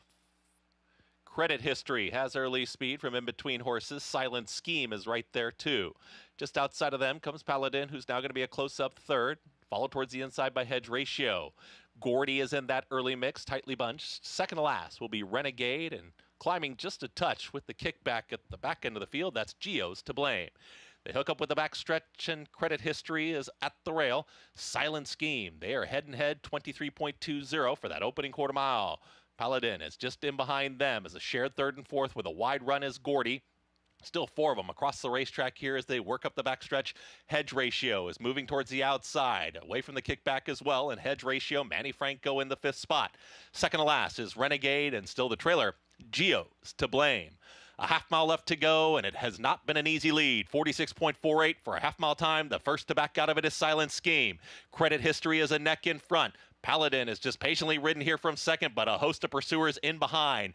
Gordy is trying to rally 3 wide. Hedge Ratio is looking for a way through. Renegade is at the rail, is just right in behind the leaders. Paladin is still in hand and cruising right along to the outside of Credit History, but Renegade looks tough in behind too. Hedge Ratio now gets off the rail, and now they reach the top of the stretch, and Credit History is finding more. Paladin's got to pick up this leader, and now does so, and Paladin's taking the lead. Renegade, though, is going to split rivals, and here comes Renegade after Paladin. A 16th left to go. Paladin trying to hold off the charge of Renegade to the inside. Renegade with a nose in front. These two down the line. Give it to Renegade. Renegade in a hard-fought victory over Paladin. Then came Credit History and Hedge Ratio. And 1 minute 36 seconds flat. That It's Our Time race continues to be productive. It's Renegade just outdueling the first-time starter, but Connection's got to be happy with what they saw from Paladin as well. Well, I don't think they're happy with losing, but I mean, he ran very, very well. But carry John Velasquez, too. We thought the 3 would be on the pace. He sat back behind a pace that ended up being very contentious. And if you look at the other horses that were forward, they all dropped off here. Johnny got a perfect trip to win it. Maybe he didn't ride the best horse, but he got the best ride and trip. Paladin had a lot more speed than you would have expected. Boy, we both looked at each other and said, wow, he's got speed when he popped out of the gate and jumped right up there with the front runners. What, 23 and 46. 46 yeah, he was clipping 2/5. along. They were moving up front. Very nice effort and defeat by him, but an excellent ride and a nice effort by Renegade. And that It's Our Time race just keeps getting liver. Yeah, they separated themselves from the rest of the field too. Shows you these were two big performances from each horse. We might not see him on Halloween, but we got 2 new players for the 2026 Triple Crown. I agree. Absolutely. These are horses I imagine Todd will be thinking about running back in the Remsen. Yeah. With Renegade and with Paladin. I mean, he didn't break his maiden, so they probably wouldn't come back in a stake, but I think he's Inquiry sign is up. That's shocking. Well, let's see if we can get ahead on. It's pretty quick. So, Mike Stewards. Wow, I didn't see much at least in the live running. All right, we'll get a look at the head-on, and this will give us the look we need here. You don't get extra, Ray, if you have to stay a few minutes because of Pinkford. I'm just letting you know. I have nowhere to be. You're good. Ray's $100,000 appearance fee does not go up. So here comes your winner purple cap between horses. Okay, so far nothing has happened whatsoever. Left-handed crop from Johnny V again. A little hurting, maybe? They're not going to take him down, No. but he fouled that horse. Yeah. But I don't think they're going to take him down. But he fouled. Fairly minor. What did you think? Intimidating young horses like that, like especially your first time out, that definitely has some kind of effect. But I don't think they take this down now. I don't think they will either. But I will tell you, he makes contact with him, and he comes out, and it was a half a nose. It was a nose. Yeah. So, I mean, I don't think they take the horse down. But I'll tell you, Johnny cut it very close and makes contact right in there. He makes contact, does he not? Yeah, you know, the more I'm watching it, the more I think it might. The more I'm watching, the more I feel like there might be a shot here, because I mean, as close as it was at the finish, he just nabbed him late. That's right when he touched him, he kind of got that nose down in front of him. I'm glad they're looking at it. The pan's going to tell us nothing, but listen, Johnny's very, very good at this. He's extremely good at usually he cuts it close without making contact. He did make contact here. That is as tight as you can kind of walk that line. Young horse under left hand. He maybe drifted a little bit more than he thought he would have. I guess the argument is if you're going to do this and cut it close, you can't make contact. Right. And he did make contact in there. He should have corrected him a little bit more there. As soon as he felt him, if he would have picked up that left hand, maybe then corrected him with his reins, maybe you have more of an argument. But it was a little more damning the more I watched it, because he really didn't try and stop him from going out. Well, the other argument is, okay, there's not blatant contact where we're sitting here saying he should absolutely come down. No. That doesn't mean it's not enough contact to create a disqualification. Is that fair? I feel like Yes. I agree. I feel like sometimes in these cases they're not always super consistent at times with the hurting and what have you. So it'd be interesting to see what direction they go. Yes, it was a tight finish, but it's tough to tell too how much the back end Ray got taken out of Paladin, but I've seen a lot worse go absolutely unchanged. Yeah. But not as much recently. I think the stewards have been tougher about hurting recently in the last year. Yeah, Saratoga, I thought that they took some down that I feel like you wouldn't have seen come down. What was that? There was a grass race particularly where there was some hurting going on. I don't even know if they hit each other, but he might have. They horse drifted over 5 pass, and it cost the other horse a position. If you're going to do what Johnny did, you can't make contact. Yeah. And he did. He did. Now, I'm not saying I don't think it's a travesty of justice if he doesn't come down. Same. Just as I think there probably is a fair argument to take him down, but I'm skeptical that they'll take him down. I totally agree. I think you could, I'm sure whoever bet on the other horse is probably, you could make an argument either way. Well, you're on a free roll if you bet the 7. You're hoping you come up. If you bet the 3, he's 9-2. And listen, we've all been through it. You look at the path that Paladin's in as well, and I don't know if we'll get another look at it or not. It's not like he got pushed out much at all. Does that have anything to do with it? 2-3 passes a lot when you're talking about. I don't think he came out that much. I thought he came over like about 2. If you hold the pen. Paladin, as a result of that horse coming in, didn't really move his space. But he lost by an inch or a half an inch. I mean, if he lost by a length, I don't think anybody would care. No. But it was a very narrow margin. Small margin. And if you're going to do what Johnny did, you can't make contact. Right. Yeah. I and totally usually agree. Johnny doesn't. Usually he knows how to do it as well as any rider I've seen. Yep. He knows how to come out and keep it clean. Hurt a little bit, but not make the contact. There was contact here. Yeah, I agree. I don't have a strong opinion on this, but I can see the reasonable argument to make a change. Well, they're looking at a long time here. It makes you feel a little more damning. They've been looking a lot more in general. There have been ones that have stayed up where they've looked a long time. So I think they just like to. They're also maybe a bit of a disagreement upstairs. The question is it? Wow. And there will be a disqualification. So we're going to have a change. So Paladin moved up to victory as a result of Johnny V getting a little too close and walking that line. The question is, would he have won if he didn't make contact? You know, that's a big question mark, and I think that's probably why they ended up taking him down at the end of the day, right? Yeah. I think that you're right, that there was a time it wouldn't have come down. I think that they have gotten much more. I think they're trying to really crack down on hurting, and I agree with that. I think tell the riders, you're going to do it. We're going to take you down if you make contact. Before we let you go, it's great having you on here again. Thanks, man. Congratulations. First of all, you're going to have your first Breeders' Cup starter coming up. Here's Johnny, Breeders' Cup Juvenile Turf. Tell us how the horse is doing and why you decided to take that shot. Well, he's doing great. He breezed this morning. He went a really nice half in 49. Galloped out the 3/4 really nicely. He's you know, at this point we're just trying to keep him happy and healthy and get him there. But he's an improving horse, and he's run second to the two, you know, leaders of the division. So figure, you know, why not take a shot? You only get this opportunity once with 2-year-olds. These restricted races, you got to take advantage when you have a horse that's this kind of quality. And I think he's just going to keep getting better. He's bigger, stronger. And he came out of that race even better for it. It's exciting. I'm excited for you. I mean, listen, I think the horse that beat him is of any of the American-based horse in the turf. I think Miguel's horse is likely to win as anybody and more likely to win than most.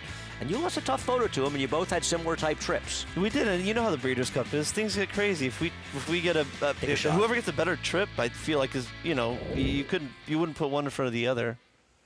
We're rooting for you. Thanks. Does your appearance fee go up if you win the race? You know what? You negotiate with Eric. For you, you know what? I'll keep it the same. I got for a nothing to little do with bit. any of it. Appreciate that. For the crew, We I'll keep it the appreciate same. Yeah. Great having you on. Thanks. Appreciate Best it, of luck guys. out there on Halloween. We're going to take a timeout. We'll be back with the late pick 4 when we return.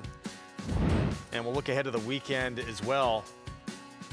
Antonacci Barn on a roll with Ready for Candy. Can they keep things going? We'll have a preview when we come back.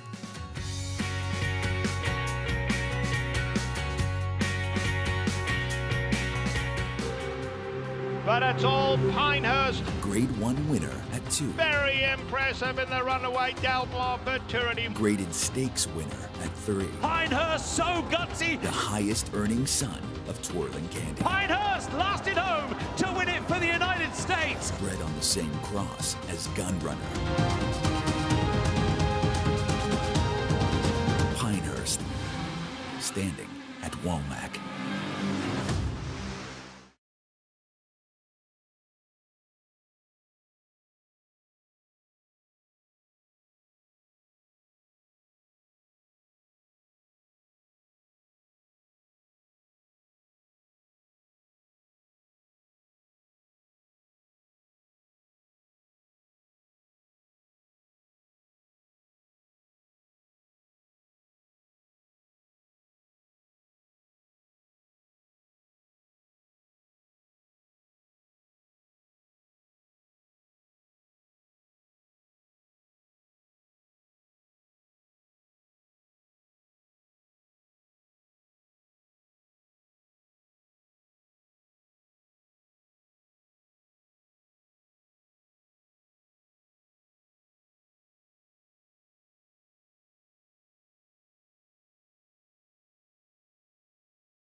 Back with you on our Fox Sports 2 coverage. Thanks for tuning in. Our program brought to you in part by Hillendale at Alapa.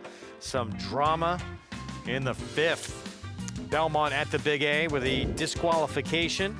And $1.9 million first-time starter Paladin put up to victory in the debut for Chad Brown, Flavien Prat. Yeah, and forgetting about all this stuff with the disqualification, both these horses ran well, but I really do think the Paladin ran especially well. A first-time starter going a mile on top of a pace that was quick, that ultimately fell apart. And keep in mind, the 4 had run a good race first time out and just fell apart in the last 16th or 8th of a mile. And Paladin just kept on going forward. It's a very promising horse. I won't be surprised if he ends up the favorite in the Remsen. Spendthrift Farm 2-year-old race of the day does not disappoint. 2 very good ones who we may be hearing a lot more about going forward. But it's Paladin moved up to victory in the debut. This expensive son of Gunrunner for Magner, Tabor, and Smith, who've had some great success in this game. Did he look like 1.9 million to you, or like 1.85, 1.98? Like he was worth every single penny, didn't he? Feels like he's very valuable, this horse. State bred 30 maiden claiming 1 turn mile coming up here in race 6. We don't have any of those purchase prices in this field. Good Cop drops in class. For start number 2, it's Todd Pletcher, who debuted in a state bred maiden special weight first out. He may win this race. I won't be shocked if he does. But his first race was atrocious. And Kendrick, and I picked him second. I'm not saying I'm way against him. Kendrick tried hard to get this guy to run, and he was bad. But the drop down, second-time starter, probably run better. I like the horse outside of him, though, Egyptian. Who was getting on dirt for the first time. 7-0-1 right now, David Duggan Barn. We'll talk more about that field in a moment. I believe we're going to look ahead to the weekend. Grade 2 Sands Point on our Saturday coverage. We hope you join us. Race 7, mile and an eighth on the grass. 3-year-old fillies and the top 4 finishers out of the winner's memories return, including ready for Candy for Phil Antonacci, who was trying to put together 3 in a row. I thought this was an exceptional effort by her. The horses that finished second and third to her all had just delicious trips, saving ground and moving out. Well, she made the first move, the widest move. She was wide without cover. She was on the pace fell apart. I was very impressed by her, and I think she's a filly that could have a future, which may include a win in the Sands Point. Already, obviously, with this win, graded stakes winner. She set off the pace a little bit at a mile. She had won at a mile and an eighth, leading every step of the way prior. And look, before she even broke her maiden, she's already stakes in group placed in her career. This is a good horse. She's battle tested. Yeah, I think 2-1 would be an overland her personally. Speaking of the trainer who just got put up to victory, what do you feel about Chad Brown's Pretty Picture, who won the debut on the grass in Monmouth and then won again on a race that was taken off the turf? I definitely want to bet this race if she's the second choice. I thought this maiden was a dreadful field. I don't think it's even remotely competitive with these. I know she ran the dirt in her last start, and maybe she'll improve for Chad Brown. I don't think she has any chance to be the favorite based on this effort. She'd have to be a completely different horse. I actually think the maiden, the 2 horse, is that Fast Market. If I was going to use another horse in here, that's who I would use. Terra Nova, yeah, that's the horse coming off the maiden win for Terra Nova. Good effort by that horse. Yeah. That is coming up again, race 7, 3:25 Eastern, part of our Saturday coverage, grade 2 Sands Point. We're going to take a timeout. John Ortiz grew up on the back stretch at Belmont Park, knows this area well. We're going to see him in the upcoming race with a horse who has just moved to his barn, Sea Shepherd. More on Ortiz when we come back.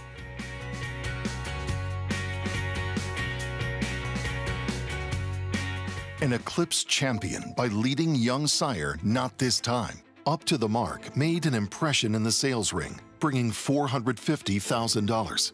He then left his mark on the racetrack, a debut winner at Saratoga, before compiling 3 consecutive Grade 1 wins in the Turf Classic at Churchill Downs, the Manhattan Stakes at Belmont, and the Turf Mile at Keeneland. Up to the Mark now seeks to leave his mark as a stallion, standing at Lane's End. The world's premier breeding stock event, the November sale at Fasig-Tipton. Consistency has been the key with Sacred Wish, with Grade 1 form on both dirt and turf.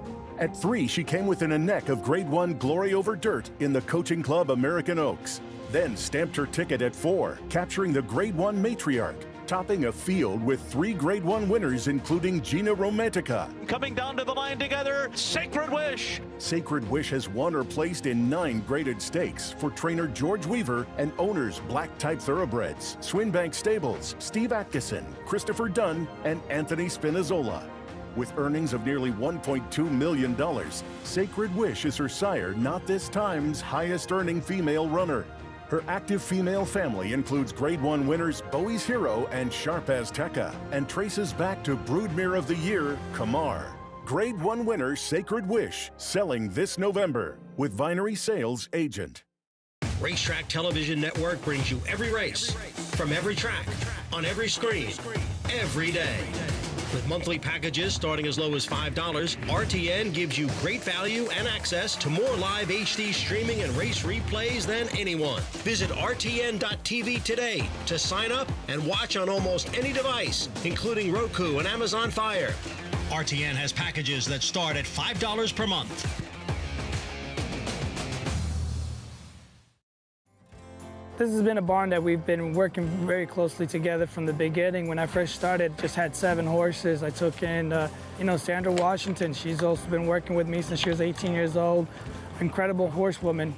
When the barn grew, we had some more room, and we brought in my brother, Daniel, who has turned into a great assistant trainer. There's no taking it easy on him. We got to work together, and he makes me better, and I make him better. This is a very family dynamic barn. John always tells me that this isn't John Ortiz Racing Stables, this is Ortiz Racing Stables, and I look after these horses and the business as if it was my own, because it's still my last name on the sign as well. We got my sister who comes in and does all the videos. Man, Barber Road, he's definitely what you call the Jedi Master. He's the one that's he's been through it all. He's gone through all the rankings as a maiden claimant all the way to the Derby. Tawny Porton Barber Road, final 16th of the Derby. He is definitely the class of the barn. He's the teacher, he's the coach now, and he's getting used to his new job. And now that he's a pony, nothing really's changed. He knows that his time's over, and he loves being a pony. It's very important to give a racehorse a second chance at a career. I call it a second chance at life, because not every horse can be like Barber Road, and whether they turn into stallions or we geld them and become barn ponies. Some horses are not talented enough. I've seen all these horses just thrive, and they turn the corner, they look happier, and I think that shows when you retire a good racehorse, give them a chance of a second life. When I leave the barn, usually the takeaway I get, the horses are happy, just a satisfaction. It's just a second home, and then to leave here feeling good about the experiences that we have, the good and the bad. It's life, it's second life here.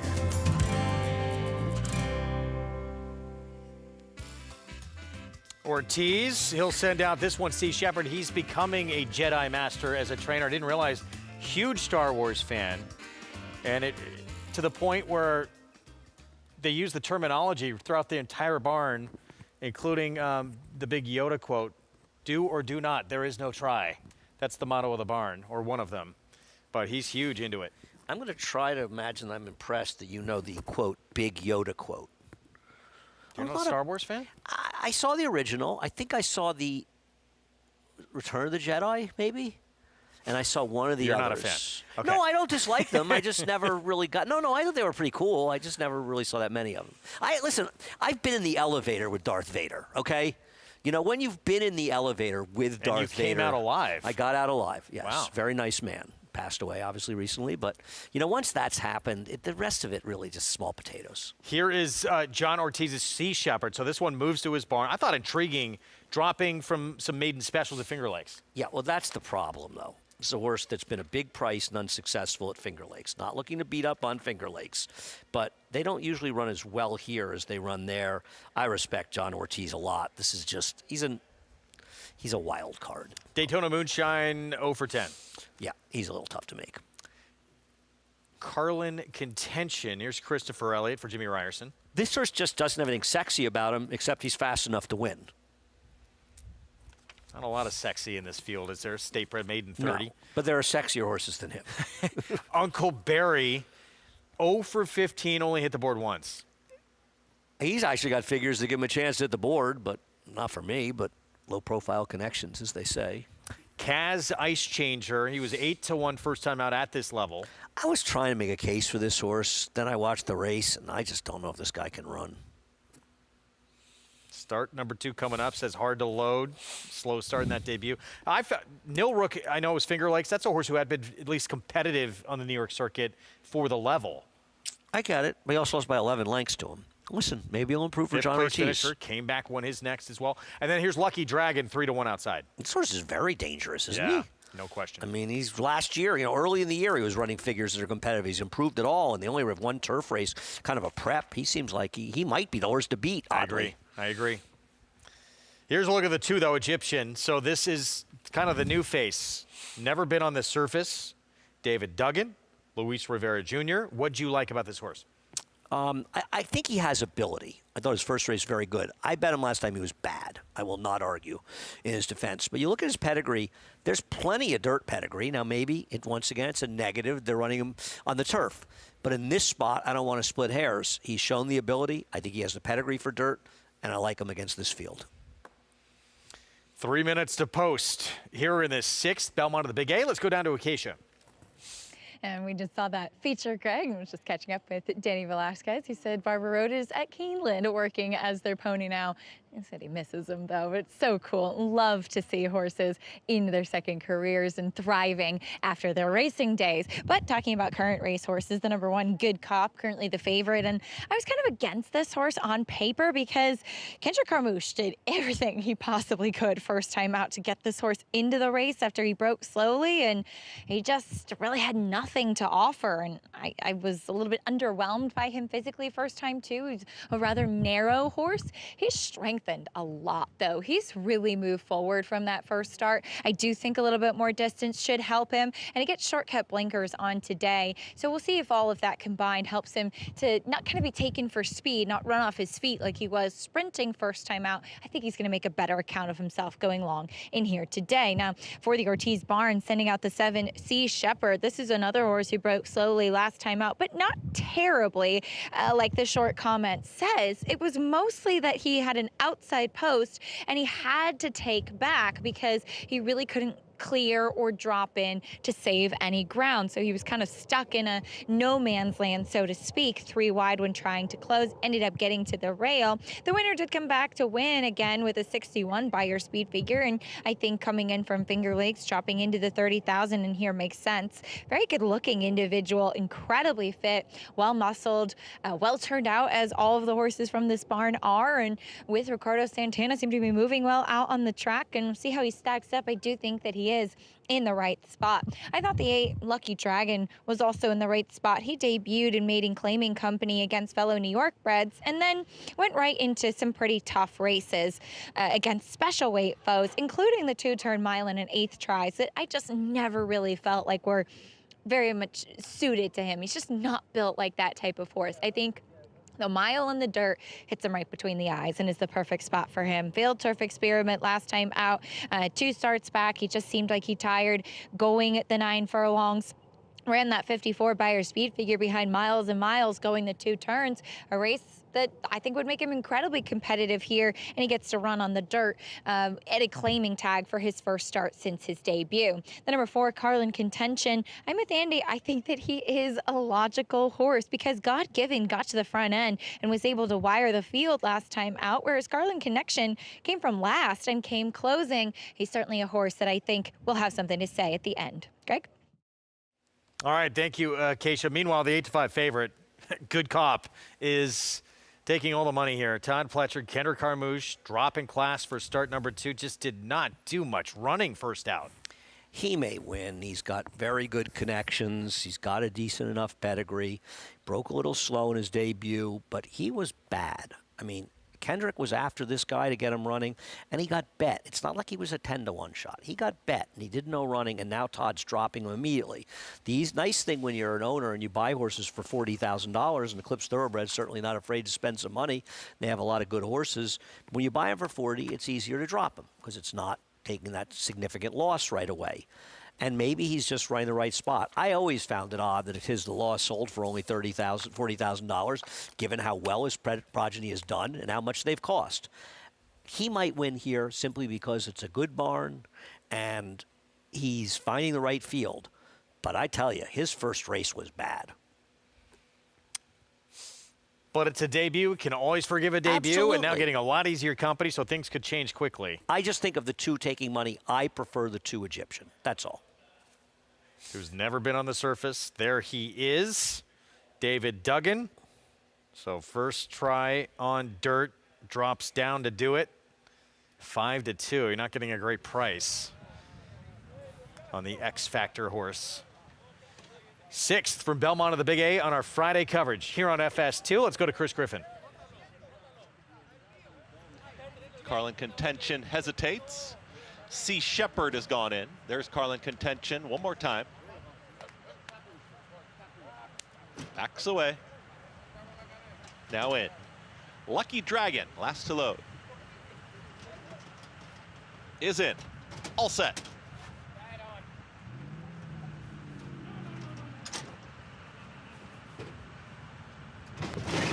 And they're off. Right to the front, Egyptian. Broke very sharply. Egyptian has company now from the inside. Good Cop wants to be forwardly placed, and Good Cop now puts ahead in front. Towards the outside, Sea Shepherd is chasing. In between horses, there comes Egyptian. Lucky Dragon is out wider in 4th. Is now going to be 2 off the lead. As they come out of the chute and hook up with the backstretch just behind them, Carlin Contention is in the red cap. Is followed by Kaz Ice Changer, Daytona Moonshine, and well out in the center of the racetrack, Uncle Barry is the trailer. Good Cop has the lead. It's Good Cop who's in front, 23.23 for the opening quarter mile. Egyptian is chasing from 2nd. Out wider there, Sea Shepherd in 3rd. Just behind them, Lucky Dragon has worked over to the rail, and Kaz Ice Changer's picked up a spot. Is now in front of Daytona Moonshine, who's hustled along. Carlin Contention is in that group. The trailer, Uncle Barry. 46.55 for a half-mile time, and Good Cop starts to widen the margin. Egyptians all in. Same can be said for Sea Shepherd. Ranging up on the outside, Lucky Dragon. Carlin Contention making hard work of it towards the inside here of Kaz Ice Changer. The trailer, Uncle Barry. Good Cop just gliding along. Egyptian, though, continues to be under a very heavy drive, and here comes Egyptian towards the outside.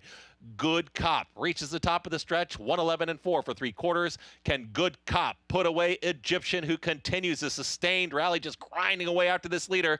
And now Egyptian has put a nose in front. Good Cop is not going away. Good Cop trying to battle back. Egyptian is trying to widen, and is. A 16th left to go. Egyptian up by 3/4 of a length. Egyptian is going to get the victory. It's going to be Egyptian over Good Cop. Then came Lucky Dragon and Carlin Contention in 1:38.30 seconds. New surface equals first time in the winner's circle for Egyptian for trainer David Duggan. Broke much sharper than the one horse in this race, but Louis Rivera was content to let Good Cop go. Sometimes that blows up in your face, but in this particular case, it didn't, and he was able to grind out the victory. 2-1-8. For a moment, Good Cop looked like he might have been gone. Yes, I agree. And I was thinking, Louis, why did you not ride more aggressively to start? But he got the money. 5-2 on your winner for Trade Winds Farm. And Luis Rivera Jr. for David Duggan. They make the right call here on this son of Triple Crown winner American Pharoah and win as the second choice. I think you could say the Connections ran the 1 and 2 where they belong. Yeah. And they both ran well enough. Inquiry involving the 4th place finisher, by the way. Carlin Contention, 2-1-8-4 with the 4 flashing. I'm going to have a busy stewards review next week already. Wow. I will not be taped on Wednesday. I will not be here. We'll tape on Thursday. Are you here Wednesday? Still waiting to find out. Okay. We're going to take a break. We'll be back. Filly Mare Sprint, Bob Baffert. He's got a few horses looking to defend home turf, including Hope Road, coming off a Grade 1 win on the East Coast out in the Ballerina. Stay with us. The Cup is calling at the Breeders' Cup with Naira Bets. Download the Naira Bets app or sign up at nairabets.com to get a $25 free bet and $200 deposit match bonus today. Watch live horse racing, get expert picks, and boost your bankroll with lucrative promotions. Play the Breeders' Cup World Championship with Naira Bets. New players sign up now to claim your $25 free bet and $200 deposit match only with Naira Bets.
Back with you on our Fox Sports 2 coverage. You're watching America's Day at the Races, brought to you in part by Gainesway. Power, passion, performance.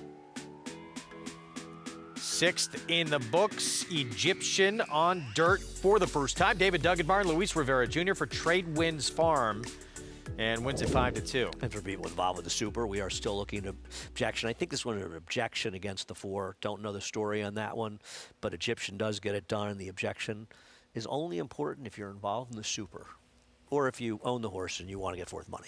Yes, so we will keep you posted on what happens there. In the meantime, let's go to Acacia. And very happy to be here with Dave Duggan, who just gave you a big compliment, Andy. He said he's wiser than you are. Yes, he was. When he ran on the turf the last time, he didn't have the right attributes to run on the turf. So we knew we had to kind of shake it up a little bit. Obviously, his works on the dirt were just okay, which kind of led us to kind of a realistic spot, which ended up today. So we did it, which was happy. Yeah, he was able to run down the pace setter too. Luis Rivera opting to kind of take him back and let that other horse go. It has to be encouraging that he was able to kick on like that. Yeah, well, he's like very even. You know, that's obviously why he's not showing much in the mornings. And, you know, we added blinkers on him just for concentration. He's a big, loose, strided horse, so I just told him to get him balanced and ride the best race he could. How rewarding is it when it all comes together like that? A lot. And Luis gave him a good ride, too, which is very good. Yeah, absolutely do. Congratulations. Nice win here. Thank you very much. Greg? Man who's been on an incredible run the last few years, really the best run of his career, and it's continued and it's deserved that he's getting more and more horses. He's on a good run because he's finally getting some horses that have a chance to win races. And as you can see in this race, he's running them where they can win. And he's always been a good trainer. He just hasn't had the opportunity. I don't care how good you are. If you have a barn full of horses that can't run, it doesn't make any difference. And he's gotten that chance, and he's done very well with it. Yes, he has made the most of it, no question. Still objection going on right here, inquiry and objection. So that superfecta in doubt. We'll keep you posted as to what happens. Involved the 3, we think, who kind of lost his action on the inside of this horse. Even without ways and means, this race is looking sensational. Filly and Mare Sprint, loaded with talent. Richard Mandella still a decision to make with Copion. He's leaning pretty heavily, I think, Filly and Mare Sprint, but there's still that back door where he may take on the boys in the sprint. Well, I guess his feeling with taking on the boys and running the sprint is not so much the distance, because she's very good at 7, is that he has Tamara in the race, and she's a real threat. So maybe he feels like, you know, I could run 1-2 or have a shot to win 2. Listen, the good Copion, she's not just one of the best filly or mare sprinter types. She is simply one of the very best horses in the country if she runs her races. And she's a major threat in the Breeders' Cup Sprint against the boys, where we've seen fillies and mares do well. There was no change, by the way. They left for third. We've seen fillies and mares do well in that race, and she is the horse to beat in the filly and mare sprint. Even though Sweet Azteca had beat her. Sweet Azteca is dangerous. I don't disagree. I think if the best of Copion shows up, she'll beat Sweet Azteca. The other thing that worries me about Sweet Azteca, Greg, is that she missed a start because she got sick, and that always worries me a little bit. Oh, this is out of the victory over Copion. She backed it up with another win, but she went backwards a little bit in terms of her speed figure. She did, but she's run fast figures in the past. So, you know, you'll talk about it, right? A horse comes back, and I think you and I kind of agree on this. She runs a big figure. Not a massive surprise. She didn't run quite as quickly the next time out. She's supposed to run her best race the third time. I have a lot of respect for this horse, and I don't think there's any argument. I'm not knocking Hope Road, who's pretty good, but these are the 2 best horses. And when the best horses, Hope Road included, are California-based horses running at home, it gives them an even bigger advantage. It's a shame Ways and Means isn't in the race, but these are still pretty good horses. Yes, they are. Of course, Bob Baffert with Hope Road, and we're going to have more on in a moment. Let's go back to Acacia. No.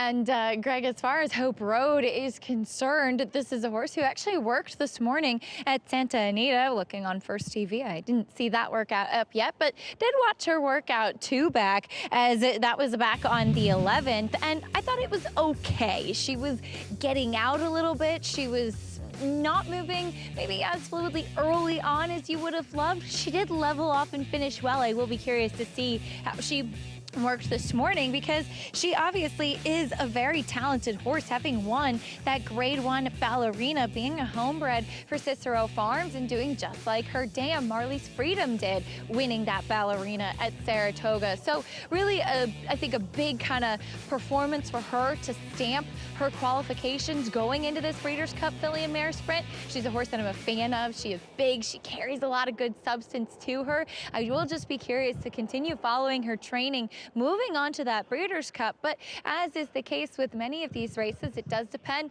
where some of the big names end up. And I think as far as it is standing now, Hope Road is one of the big names in at that Breeders' Cup Filly and Mare Sprint.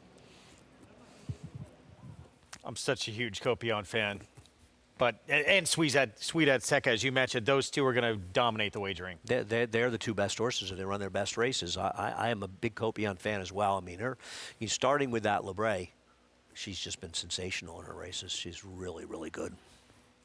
No change made, as you mentioned. So your super's okay, Greg. Yeah, so if you had 2184, that result will stand. Dollar Super there, $119 and change.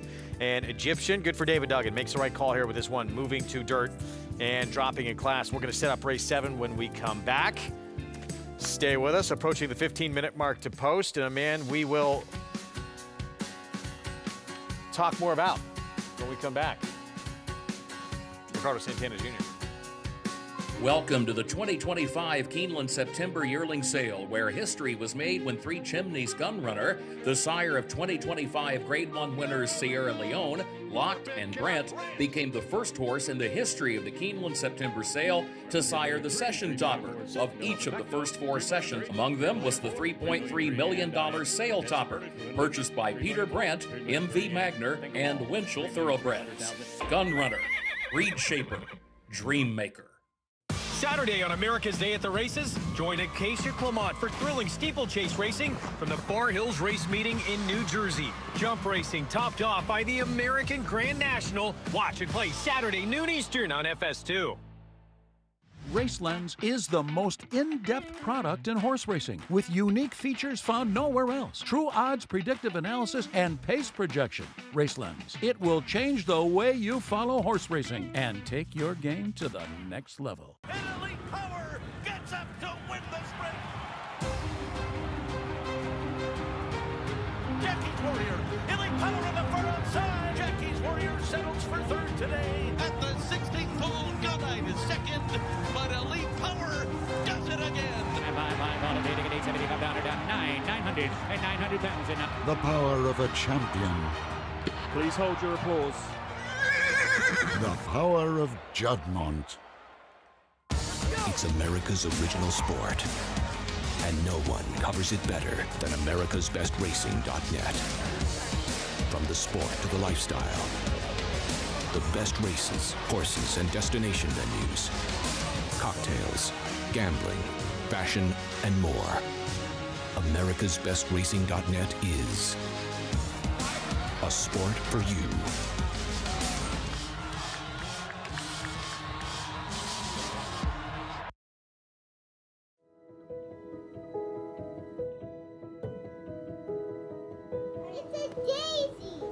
Close.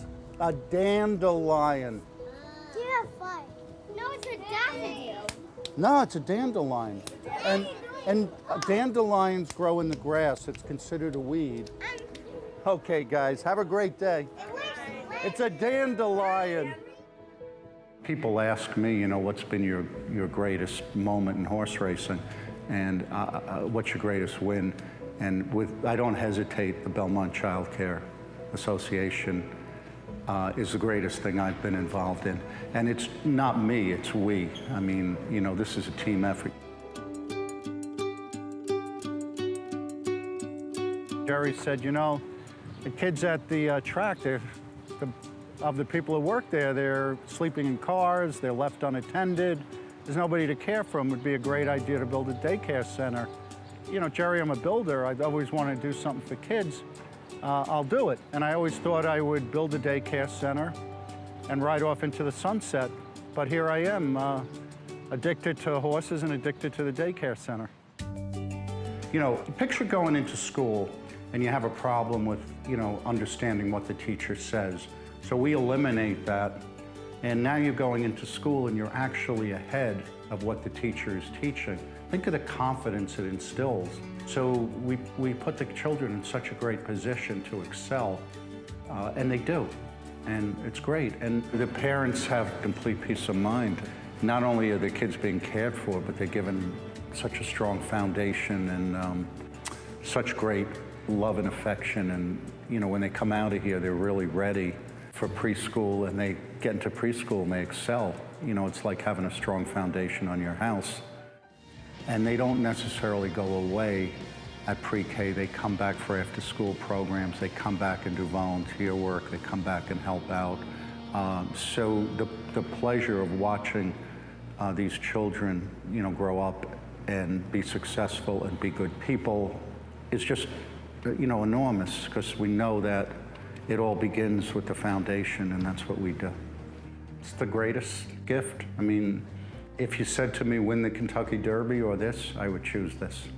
So that's how I feel about it. Now, I'd like to do both, but that's a different story.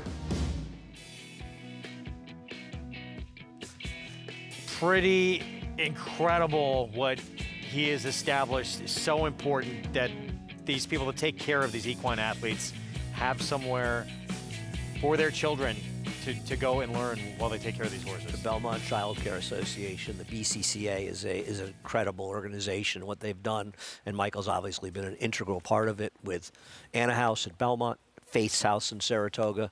It's a great thing. And listen, it's hard for people to give money to charity. A lot of people, you know, they have to support themselves and their families, and that does come first. But if you have some money to give, these charities, whether it's BEST, whether it's the chaplaincy, obviously any of the organizations involved in racing with the horses, with the people, it's important to try to give back. And the BCCA is a great organization. I certainly enjoy them and go see the kids in the summer in Saratoga and read on dark days. It's a great organization, and they've done a lot of good for a lot of very deserving people. And the man behind establishing that, Michael Dubb, you just saw him in that piece. This is his horse here, Social Hour.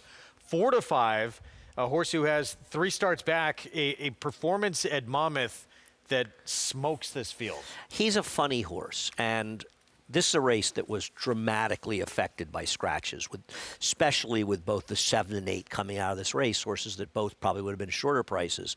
And I scratched into him as my top choice, and I know Acacia's in the same boat, because his race 2 back and his race 3 back are going to win this race. I thought his race 2 back in a lot of ways was more important than the race 3 back because it legitimized the race 3 back, right? Where did the race 3 back come from? It was what you and I talk about quite a bit as a 1-number horse. Yeah. Well, he came back and ran a very similar race. What happened last time, Greg? And he is dropping, but not that substantially. He was claimed for $50,000. They've made some money with him. Now he comes back just 12 days after that race, and it's hard to imagine that Rick Dutcher would bring him back if he didn't feel like he was doing better. So he is much the horse to beat, but he's a 4 to 5 shot who's coming off of a tremendously disappointing effort to be kind. So short price, Pratt for the Rick Dutrow Jr. barn. There is the reigning Eclipse Award-winning rider, who, again, we talked about in pole position again to go back-to-back, but it's going to come down to, for better or worse, what happens over championship weekend. Absolutely, right. There's a lot of racing left to be written this year, primarily all the 31st of October and the 1st of November, the Breeders' Cup. He's in the driver's seat, but that could change over Breeders' Cup weekend. About $600,000 up in earnings on Irad Ortiz Jr. I believe 4-win edge in grade 1s. Yes, it's 6 to 10. We'll see what happens in Breeders' Cup weekend. Regardless, these guys are all great riders, and Flavien is he's a tremendous rider. We have a superstar coming up on our weekend coverage that you do not want to miss. On Fox Sports, British Champions Day, live from Ascot Racecourse. Tomorrow, 8 a.m. to 11 on FS1, then 11 to 12 on FS2. Ombudsman, who rebounded off that somewhat shocking defeat in that Coral Eclipse, came back to win the Juddmonte International. 6 for 8 in his career for John Gosden. Is he running against is Delacroix in here, or no? He's not running in this race. Oh, he is running a Delacroix, of course, who had beat him, who had beaten him the before. Rematch. One of the 2 of the best horses in Europe, and looking forward to that race a great deal. Also looking forward to seeing their mile, the QE2, because the QE2 is slated to have the return of the horse who won the St. James Palace so impressively, and I'm trying to find the field of, where is his name? Field of Gold, coming Carl back Spackler since that race. poor performance from Sussex. Carl Spackler's 50 to 1 morning line, and you have to wonder to yourself for the connections of Carl Spackler. 30 to 1. He'll be over 50. I think it was 50 to 1 on Racing Post where I looked. Which, if he had stayed in America, he probably would have swept. Instead, he went over there and got his butt kicked all over Europe. Post parade. For the 7th, here's Unbroken Chain. Mel Giddings, Christopher Elliott.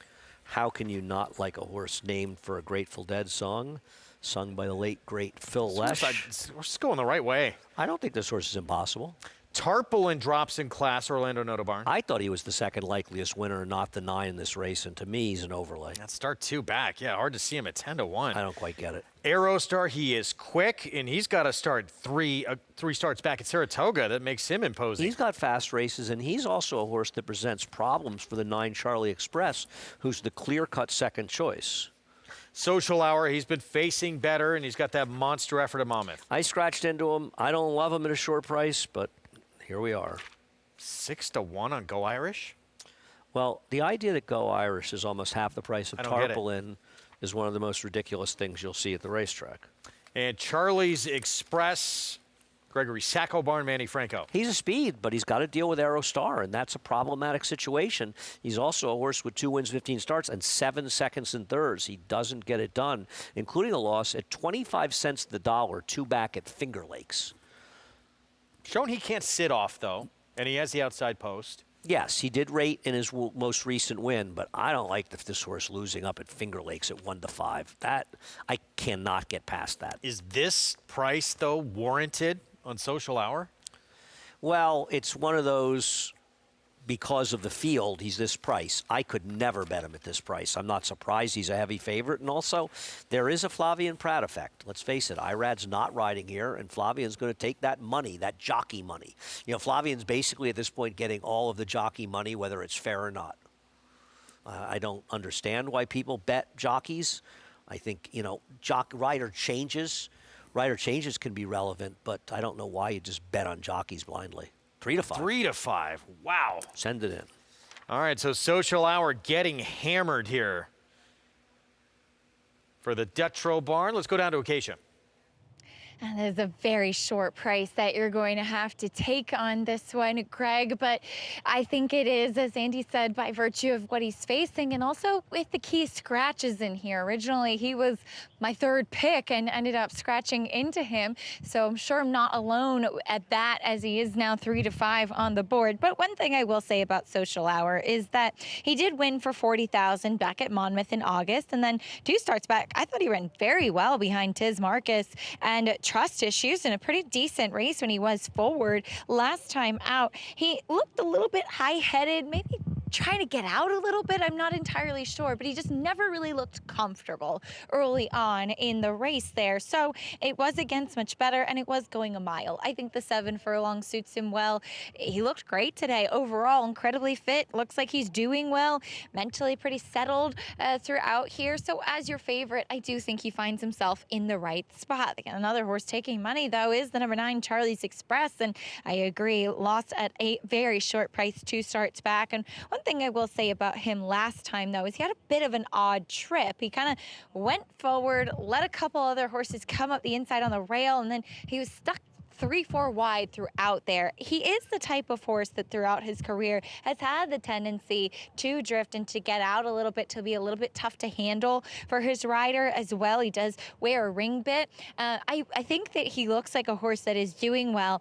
It's just that I think he runs his best race when he's able to be on the front end. We'll see how it pans out in here too. I also think that he's not necessarily a winning type and has a little bit of trouble maybe sealing the deal.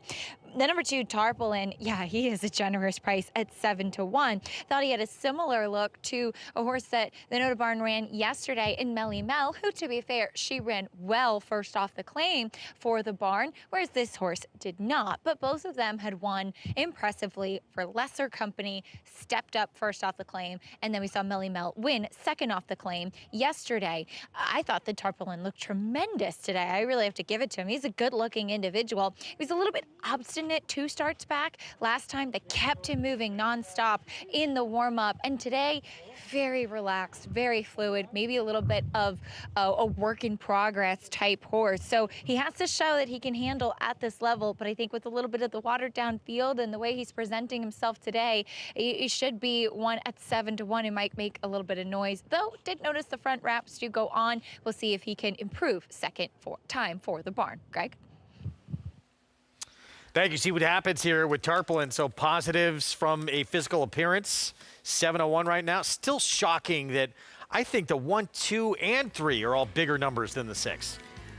Yeah. Yes. I picked the race 5-2-9-1. Okay. So obviously I don't like the 6 at all, and I agree with you. I don't like the 6. I don't get why that horse is getting bet. You can play all the action today, beyond, this weekend, Sands Point, Breeders' Cup, and more right there at NYRABets.com. At any track, anywhere, anytime. Get signed up started. $25 free play and that $200 deposit match sign-up bonus just for joining. 2 weeks away to the Breeders' Cup, and only 2 weeks left in that special promotion. Very much getting excited. When's the last time you've been to the Breeders' Cup? Whew. Was this your first one in a while? No. We talked about the other day. I was at one. I went on on the Friday to at Del Mar. I want to say 4 or 5 years ago. Oh, you did? Okay. Yeah. I didn't. Okay. But I didn't go to the main day. Okay. I went last year to the Breeders' Cup at Del Mar. I think if you're going to have it in California, you should have it at Santa Anita, personally. I love Santa Anita. And we're looking forward to finally getting it back in New York. 22 years after the last Breeders' Cup. It'll be here in 27. And my guess is we'll be hosting it fairly frequently. I would hope so, with this incredible facility set to open September 2026 at Belmont. You'll be there, right? I can't wait. It's going to be cool. It's going to be quite a moment for this entire sport. Come back from Saratoga this summer and next move. But I'm going to miss the Big A. Big A is a wonderful place, great place to watch the races, and I hope. I hope there's a proper send-off. I agree. We are planning one. We've got another 8 months to go before we get to 8 months to go here, and I hope people come out. I was at the final day for Hollywood Park. Must have been sad. And it was weird. It was a weird mix of emotions because it was great because everybody came out and you saw all these people that you've seen over the years, but it also was it was sad as well because that was it.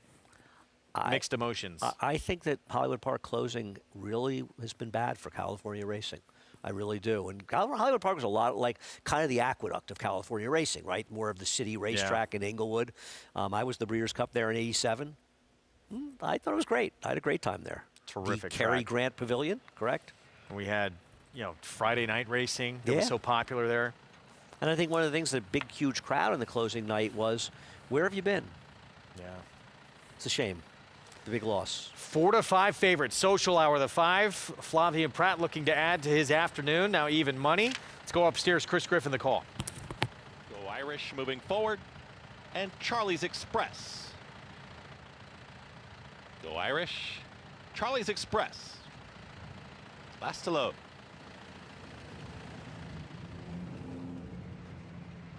Goes in.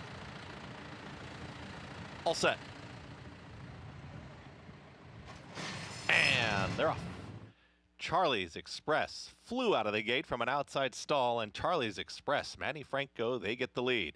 They're up by a half length, and here comes Aerostar to apply pressure, and now Aerostar will put a nose in front. Social Hour wants to be part of the early mix as they bandy back and forth, and now Social Hour rushes on through, and Social Hour is a neck in front. Aerostar back to second. Charlie's Express is content to let these top two go at it, 22 and 4 for that opening quarter mile. Just off of them at the rail is Unbroken Chain. Christopher Elliott followed by Tarpaulin towards the outside. Jamie Rodriguez in the lone trailer. Go Irish is at the back end of the field, but a hot tempo and it's pressured. 3 wide Charlie's Express. In between horses, Social Hour, and at the rail, that's Aerostar. At the rail, Unbroken Chain, Tarpaulin, and a wide run here was kept out in the clear. Go Irish starts to launch a rally from the back, and Go Irish is on the move for Castellano. Social Hour is trying to dispatch those pace setters, but a new challenger from Go Irish, who was last and is now first at the top of the stretch. Go Irish, Social Hour not going away as a neck back there in second. It's still Social Hour battling on with Go Irish. Go Irish trying to extend that margin. Here comes Social Hour right back to the inside. Go Irish now edging clear late. Go Irish up by a length and a half on the grandstand side. Unbroken Chain.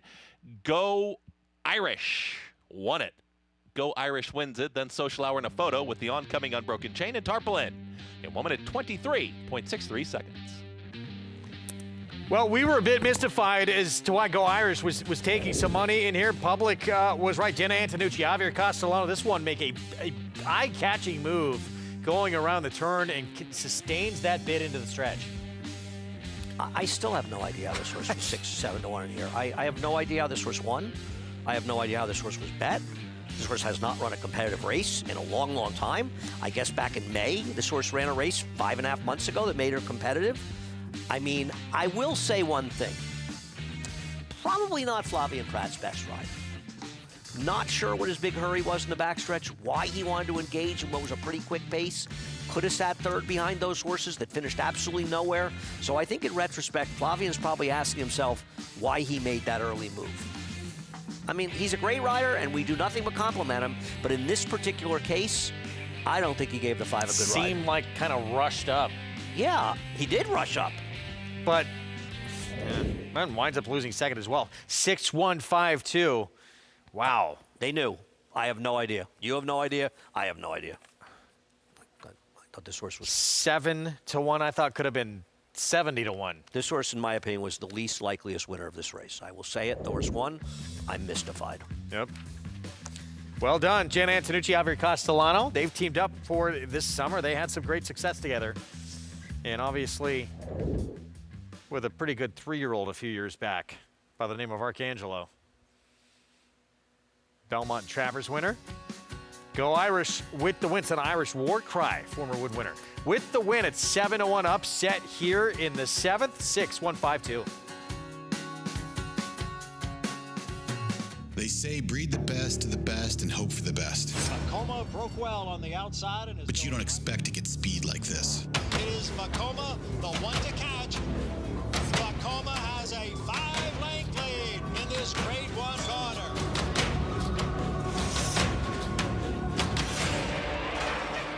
Inside, Vekoma continues the battle on down at the rail.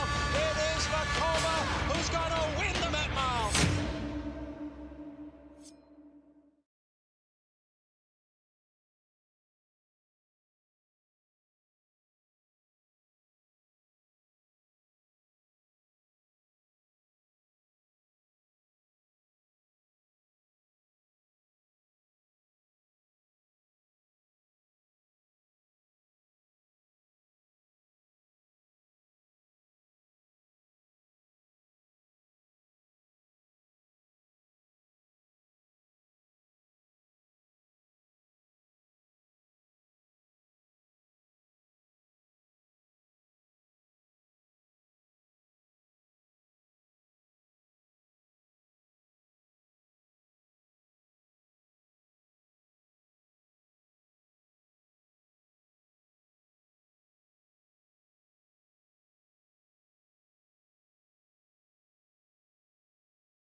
Back with you on our Friday coverage on Fox Sports 2. You're watching America's Day of the Races. Go Irish. Jenna Antonucci, Javier Castellano, and a homebred for Isabel De Tomaso with the victory. Look at this move here around the turn. I thought it was Joe Bravo riding when I saw that move. He likes the 3-ace bull, 5-wide move. The source ran today. They were right to bet this horse, and you and I didn't see it. I still don't see it, but he won. Pick threes are odd. The 1 is favored in the pick 3 over the 2, with the 4 the biggest price and the 5 the third longest shot on the board. Isn't that weird? And the 5 is much the horse to beat, right? I think the 5's the horse to beat. I like the 4, but I think the 5's the horse to beat. I'm looking at the doubles. The 5 is a heavy favorite in doubles, and yet is a heavy favorite in doubles. Yet is somehow the third choice in the pick 3s. Very strange. Go Irish, $17.56 for the win. That was eye-catching, that move. And he was ready to roll today. So here we go, race 8, 6.5 furlongs. Entry level allowance scratched down to just a field of 4, but it's a pretty good group of 4 that are gonna line up. Trust Fund, monster performance last time out for Todd Pletcher, has won 3 in a row. Great form, no question about it. And he's a 6-5 favorite right now, but he has been the last 2 in against New York Bred Company. Yeah, he's the horse to beat. He's got good form. I like the 4 Icon, a horse that earlier in the year was running figures that are a little light here, but close enough that with routine improvement for Rick Dutrow could easily be effective in here. I like his chances. I do respect the 5, but I like Noda. I like Icon, not Noda, excuse me. Okay. Yeah, one who was in the Jerome against Cyclone State, was in the Jimmy Winkfield last time we saw him, long time away. We'll see if that 3-year-old can improve. Right now, that one at 9-2 on the board. We'll take a break. Okay. We'll be back. More coming up. This 8th final race we'll be bringing you this afternoon. We'll have more on new vocations when we come back. The oldest and largest racehorse adoption program in the country, serving more than 600 retired racehorses each and every year.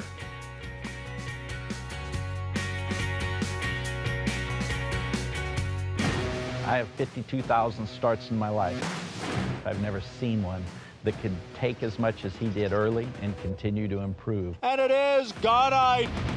He's strong, he's attractive. And he's going to win the hopeful. He's extremely smooth and fluid. Gunite is a tough customer here as they come on for the finish. How sound he is. Gunite got the jump. Consistent mentally, physically. He will defeat Elite Power in the Forgo. Complete package. The Cup is calling at the Breeders' Cup with Naira Bets. Download the Naira Bets app or sign up at nairabets.com to get a $25 free bet and $200 deposit match bonus today. Watch live horse racing, get expert picks, and boost your bankroll with lucrative promotions. Play the Breeders' Cup World Championship with Naira Bets. New players sign up now to claim your $25 free bet and $200 deposit match only with Naira Bets. The world's premier breeding stock event, the November sale at Fasig-Tipton. A daughter of the Red Hot Triple Crown winner Justify, Just FYI, secured the Eclipse Award as champion 2-year-old filly after conquering the Grade 1 Breeders' Cup Juvenile fillies over an elite field. Just FYI!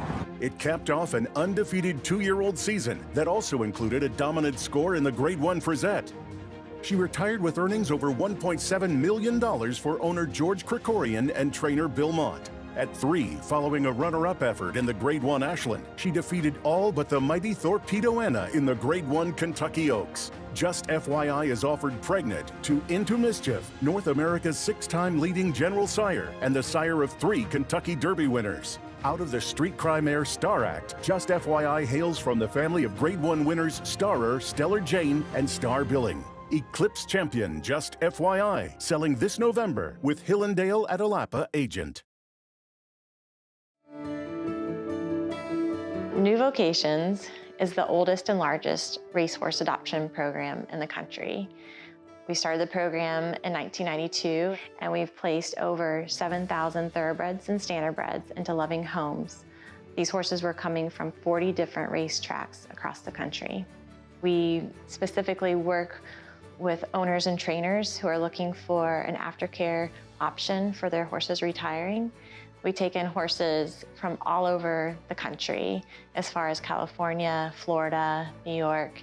Our largest facility is here in Lexington, Kentucky, but we also have facilities in Ohio, Pennsylvania, New York, and Louisiana. The racehorses in general are extremely athletic. When they come into our program, we've always been amazed at how much they love to work and they love to have a job. Thoroughbreds, normally when you turn them out, the first thing they want to do when they're turned out in the field is run. It's really amazing to see how so many of them want to run the Kentucky Derby at least 10 times before they stop and start eating grass. And so when they retire from racing, it's important that we keep them active.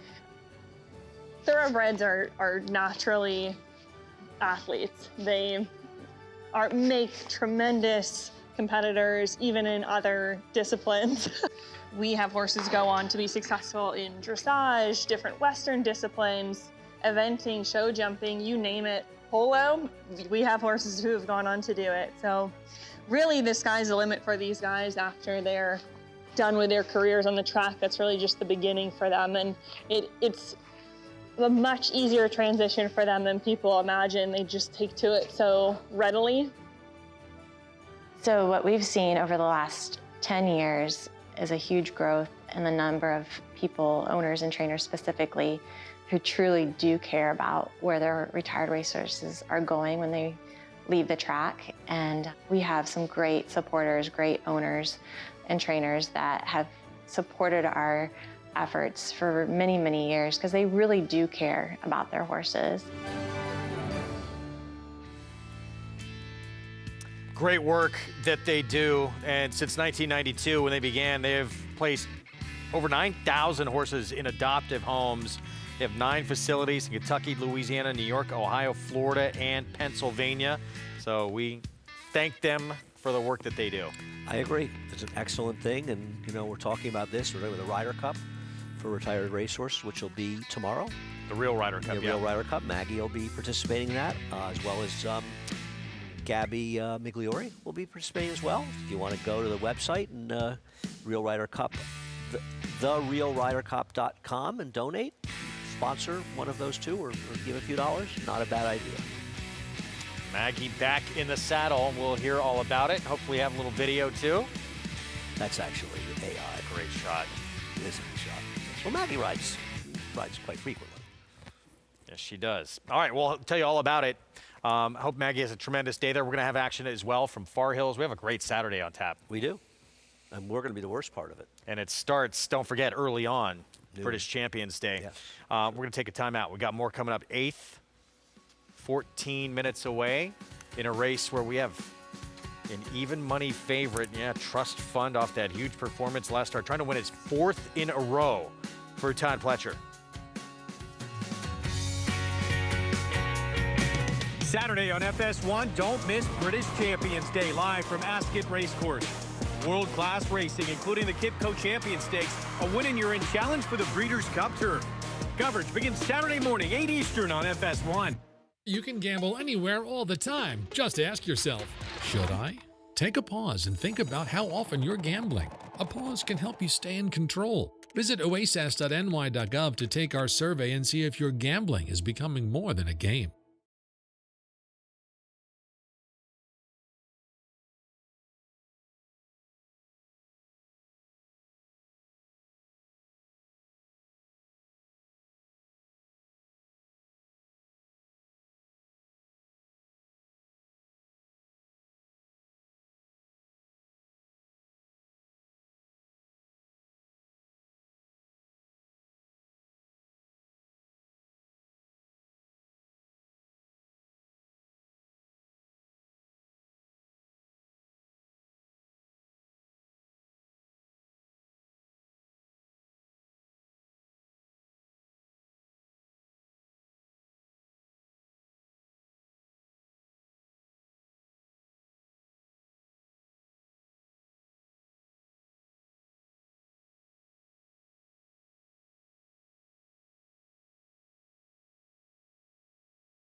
Thanks for being with us on our Friday coverage here on Fox Sports 2. It's brought to you where you can play all the action at Naira Bets. Bet any track, anywhere, anytime. We're 10 minutes away. Race 8, 6.5 furlongs. This first level allowance condition. That's the horse to beat right now. Even money, Trust Fund. Todd Pletcher, he's reeled off 3 consecutive victories in a row after it took him a little while to kind of get going this year.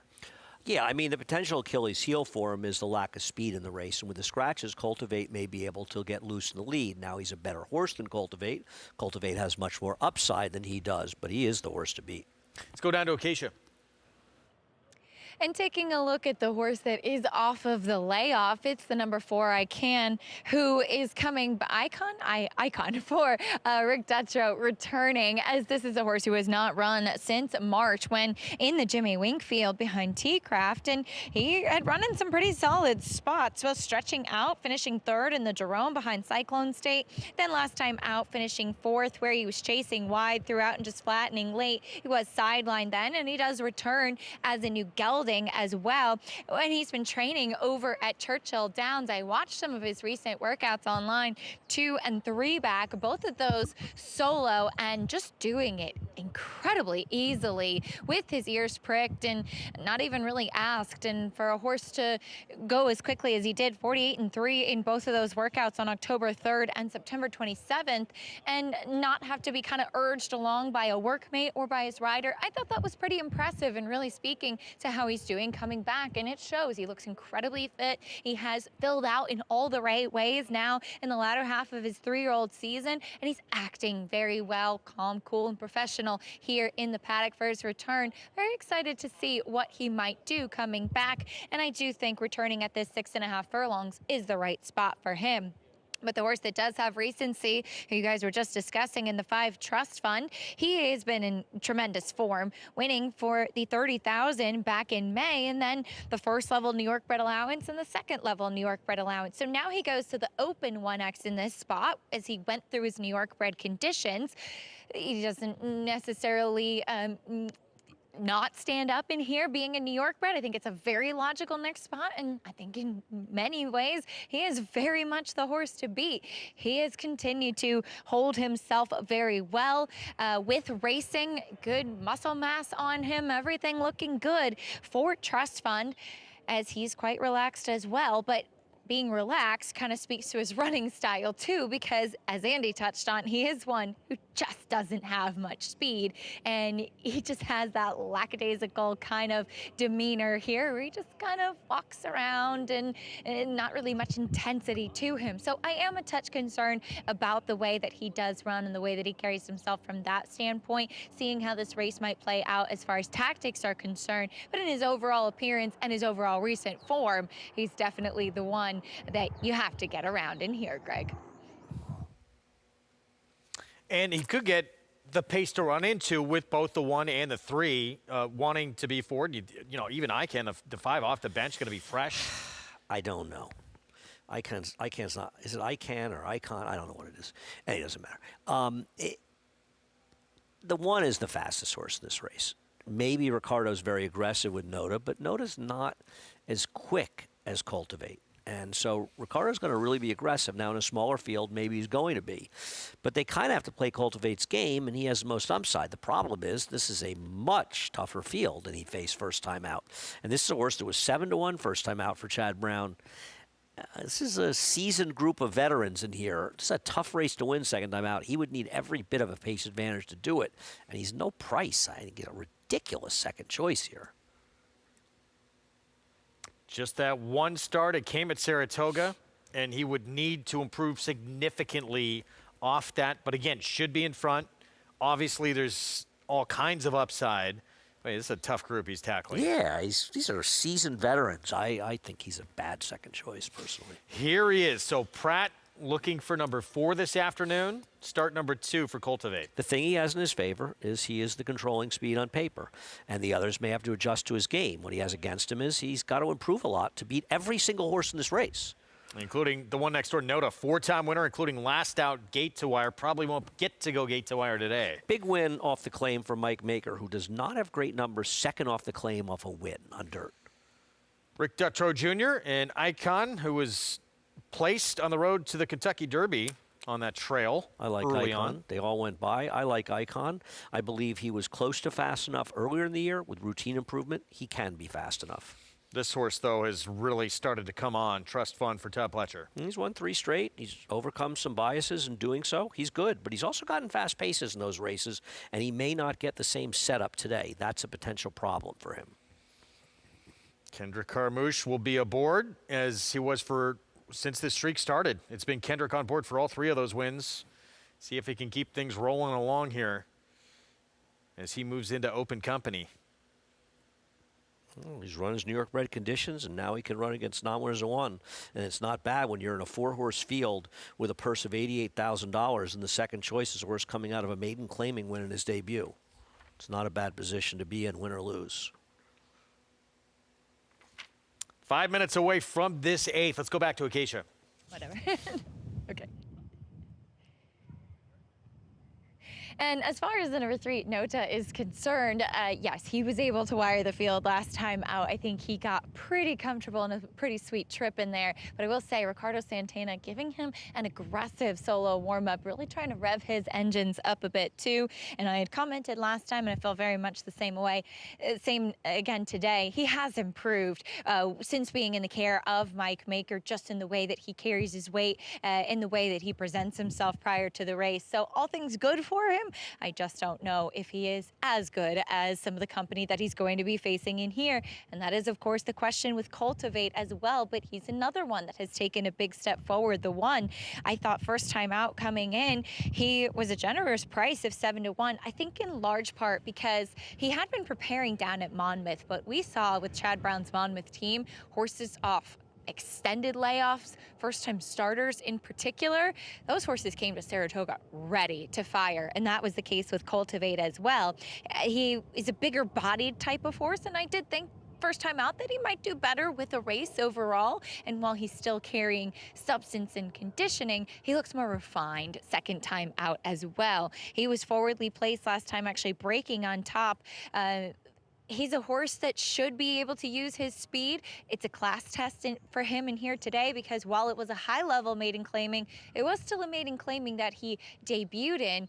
For me, the outside 2 were definitely the horses to beat, and the other 2, the ones that you want to see. Could they take a step forward in this spot, Greg?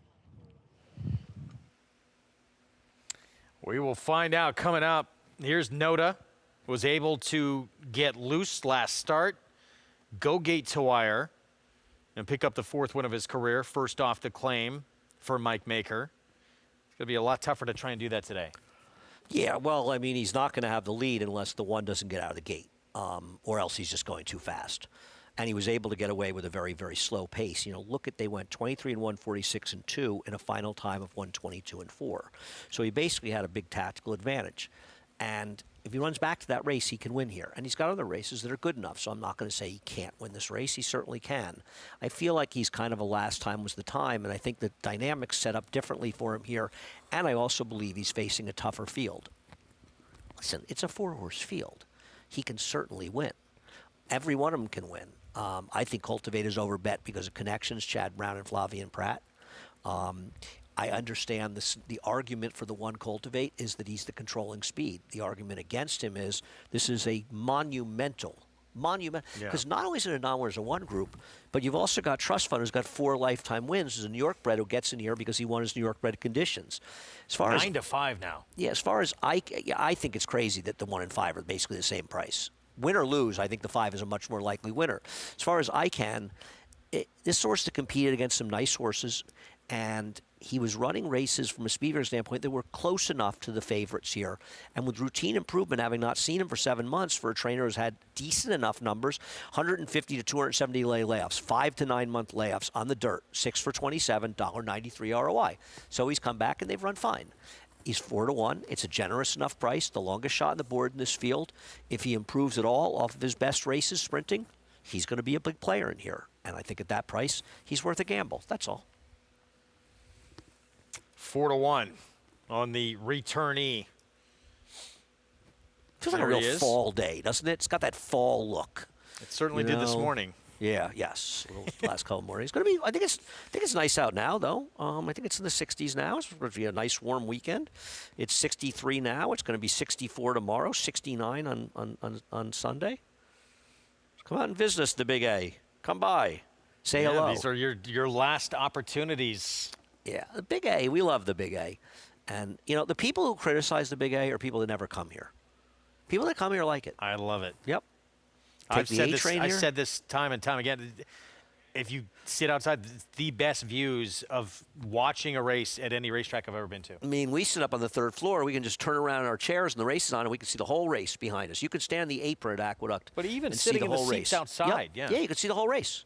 It's incredible. No question about it. Come out and join us. The city racetrack, this notion that Aqueduct is anything other than it's a city racetrack, that doesn't mean it's not a fun place to come to. And the people who say there's nobody here have never been here, because there are people here. It's not as huge a building. Most of the building is taken by the casino, who will be taking over the whole building when we leave. But we get a decent crowd here, and we've got racing fans here, and that's the beauty of Aqueduct to me. Here's Cultivate. Pratt looking for number 4. Should control on the front end. One first time out, but this is a tall task. Well, my 4 went from 4-1 to 5-2. That was not my money. This, no question, the one to beat. Trying to win his 4th in a row, Trust Fund. Who was at one point was in for 30,000 when the streak started, the first of 3 wins in a row. Gambled, they didn't lose him, and he's become a different horse. Yep, he's really got his game together. Chris Griffin with the call. Here's the 8th from Belmont at the Big A. Next to move forward, there's Noda, Ricardo Santana Jr., I Can, Manny Franco, and Kendrick Carmouche on Trust Fund to the outside. Goes in. All set.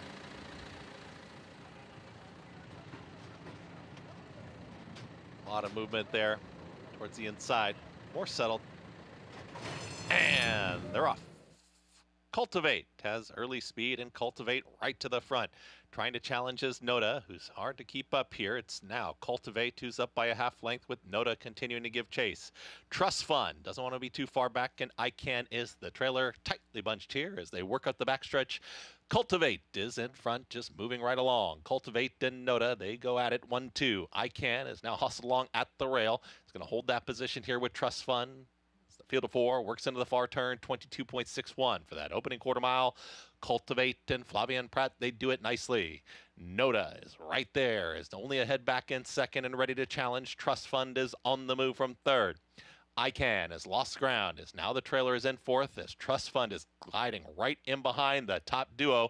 Cultivate at the rail. Noda continues to hound that leader, and here comes Trust Fund moving towards the outside. These 3 here at the top of the stretch, and Cultivate is now trying to extend that margin, is doing just that. Cultivate is up by 3/4 of a length. Trust Fund, though, is in full pursuit with Noda. They continue to give chase. Cultivate is still there. Cultivate battles on. 3 across the racetrack here for a final 16th. Can Cultivate still hold them off? Cultivate, this is a game effort. Cultivate extends the margin, wins impressively. Noda second, Trust Fund. Then came I Can at 1 minute 16.41 seconds. Number 4 on the day for Flavien Prat. Cultivate now 2 for 2. He didn't get away with a super slow pace. They weren't flying, but they weren't walking. And he held them all off. It looked like the 5 had him measured, got a perfect trip. Kendricks moved outside. He hung like a chandelier. And Cultivate making a much, much, much tougher field today. He beat him. I'm surprised.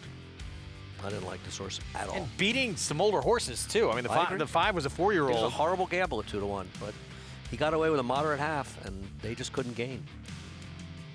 1-3-5 finish. Awful, the horse I liked. He didn't run a step. Cultivate now 2 for 2. And using that speed to his advantage. Chad Brown and Prat with a big Friday afternoon. Yeah, it's 4 for Prat. But this was a slower pace than the pace that the last race was involved in. Think about that for a second. Think about how fast the pace was in the 7th race, going 7 furlongs, that they went considerably faster to the half than this race went. And that's why this horse won. All right, again, second choice on the board in that field of 4. Let's look ahead again to tomorrow, race 7. 3:25 Eastern, mile and an eighth on the turf for the 3-year-old fillies. Grade 2 Sands Point with the top 4 finishers coming back out of the Winter Memories, led by Phil Antonacci's Ready for Candy, who will try and win her 3rd in a row. I think she's an overlay if she's her 2-1 morning line.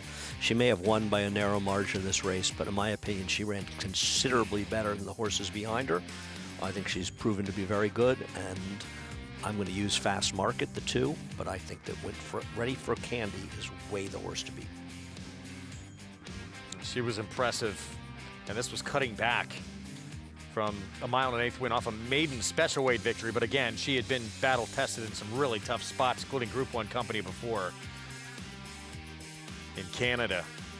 And even though narrow margin, you feel, do you think stretching back out even tougher? Well, if you won a mile and eighth race before it, I don't know. I thought she ran huge.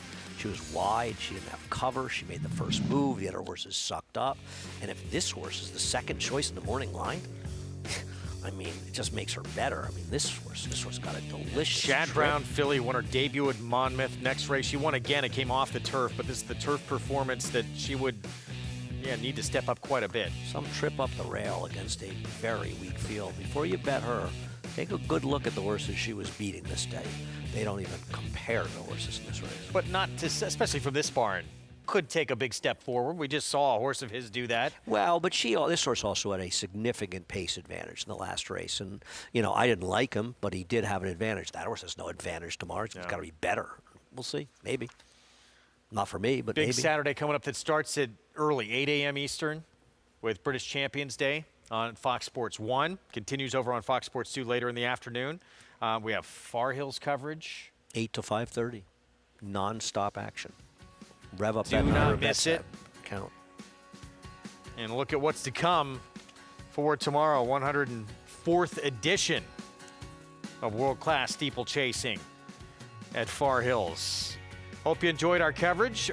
Back with you, as Andy mentioned, noon Eastern start time on Fox Sports 2. For us. We will see you then. But again, don't forget 8 a.m. Eastern start for the British Champions Day. Activist Investing, easy time of things, taking the fourth. One of 4 wins on the day for Flavia and Pratt. Paladin, impressive debut. Got beat, moved up via DQ. $1.9 million Son of Gunrunner, and Far Hills 104th edition will bring the whole card to you of New Jersey's premier social charity and sporting event. You won't want to miss it. We'll see you tomorrow. New York breds. Race them. Respect them. Bet them. Respect them. Breed them. Respect them. Buy them. Respect them. 700. Train them for a second career. Respect them. Join us in respecting thoroughbreds at every stage of life. Learn more at nybreds.com. Saturday on America's Day at the Races, join Acacia Clement for thrilling steeplechase racing from the Far Hills Race Meeting in New Jersey. Jump racing topped off by the American Grand National. Watch and play Saturday noon Eastern on FS2. RaceLens is the most in-depth product in horse racing with unique features found nowhere else. True odds, predictive analysis, and pace projection. RaceLens. It will change the way you follow horse racing and take your game to the next level. The 2025 Global Symposium on Racing. It's the premier networking event of the year. Connect with the who's who of racing. Collaborate face-to-face with key decision makers. Be a part of the international conversation. Discover the latest technology and innovation. Join us December 8th through 10th. Register at racingsymposium.com. Racetrack Television Network brings you every race, from every track, on every screen, every day. With monthly packages starting as low as $5, RTN gives you great value and access to more live HD streaming and race replays than anyone. Visit RTN.tv today to sign up and watch on almost any device, including Roku and Amazon Fire. RTN has packages that start at $5 per month.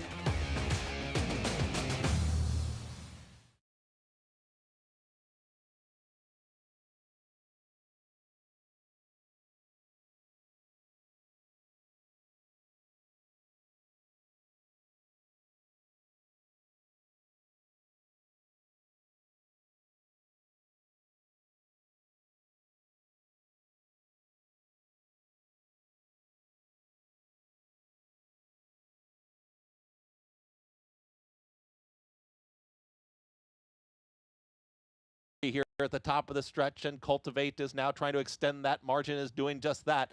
Cultivate is up by 3/4 of a length. Trust Fund, though, is in full pursuit with Noda. They continue to give chase. Cultivate is still there. Cultivate battles on. 3 across the racetrack here for a final 16th. Can Cultivate still hold them off? Cultivate, this is a game effort. Cultivate extends the margin, wins impressively. Noda second, Trust Fund. Then came I Can at 1 minute 16.41 seconds.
the world's premier breeding stock event, the November sale at Fasig-Tipton.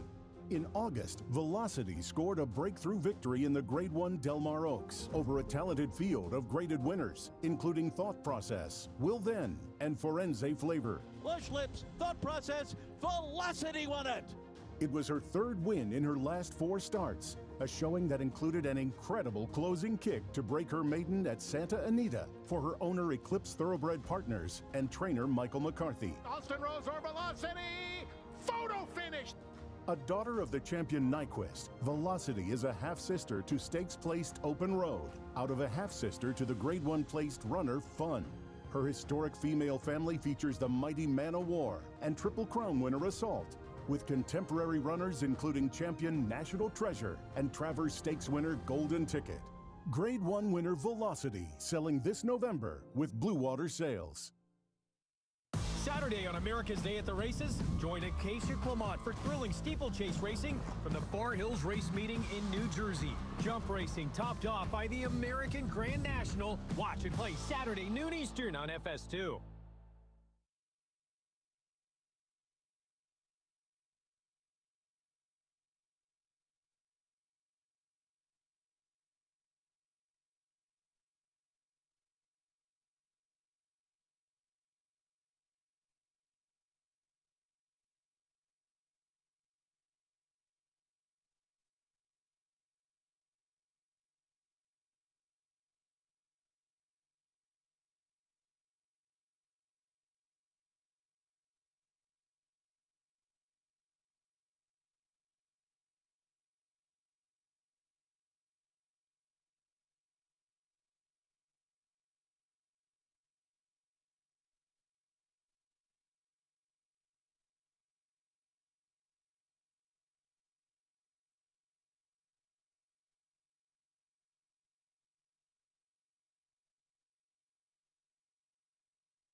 Horses step on the track here for today's ninth race. Race 9, 6 furlongs, outer turf.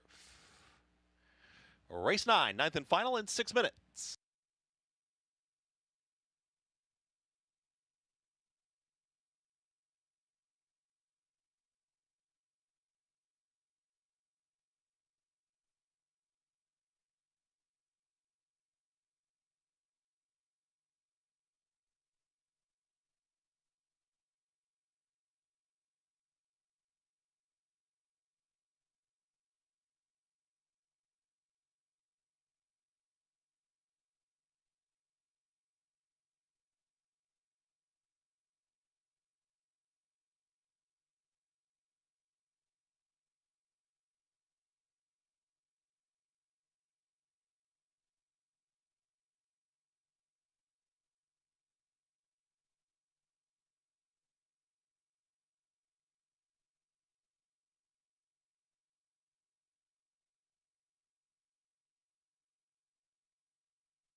Horses are at the gate. It's post time for race 9, 9th and final.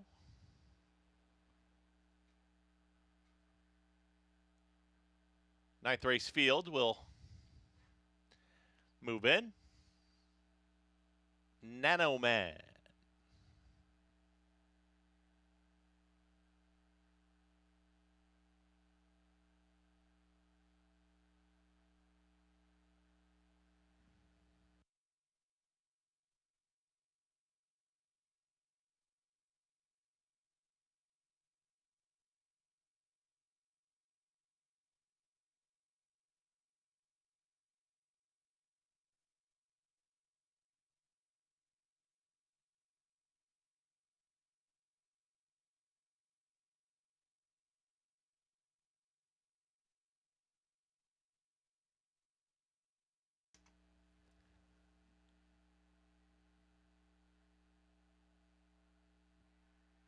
My Life Story.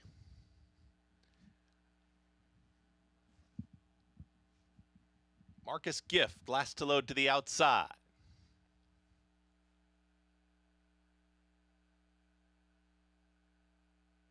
Goes in. All set.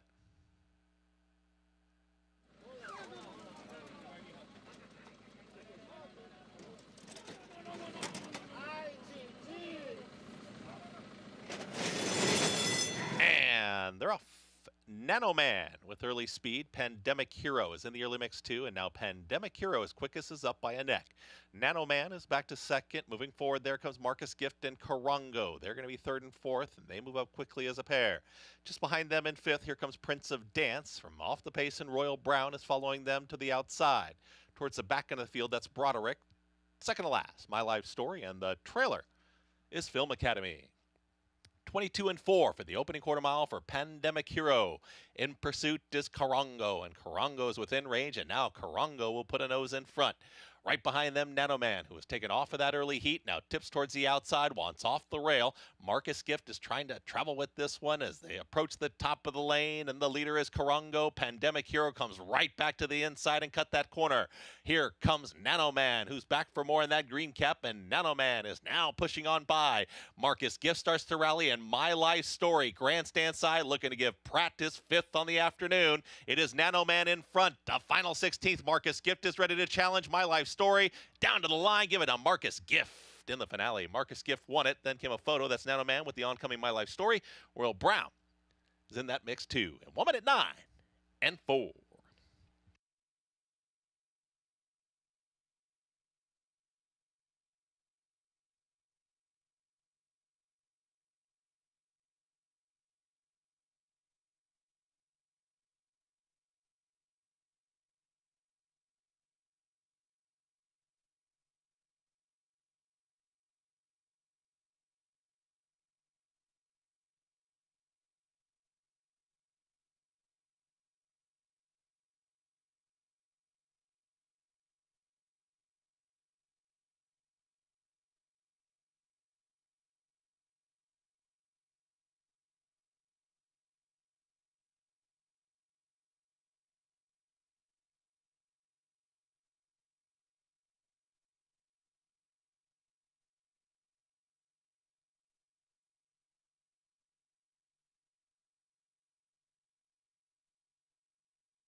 Order finish. First to 9, Marcus Gift. Second to 1, Nano Man.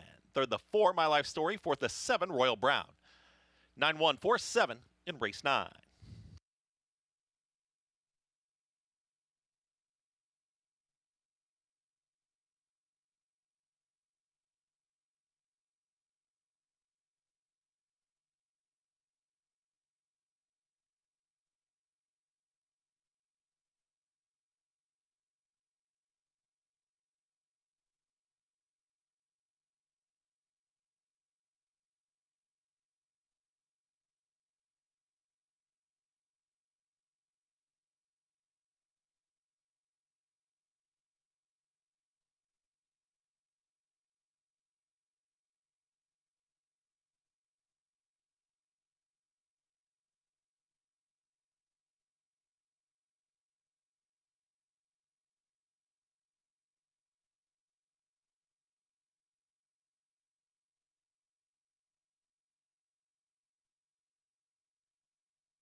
Into the winner's circle, the winner of today's 9th race, number 9, Marcus Gift. He's a 4-year-old gelding, bred in Kentucky by Bernardini out of 4 Gifts.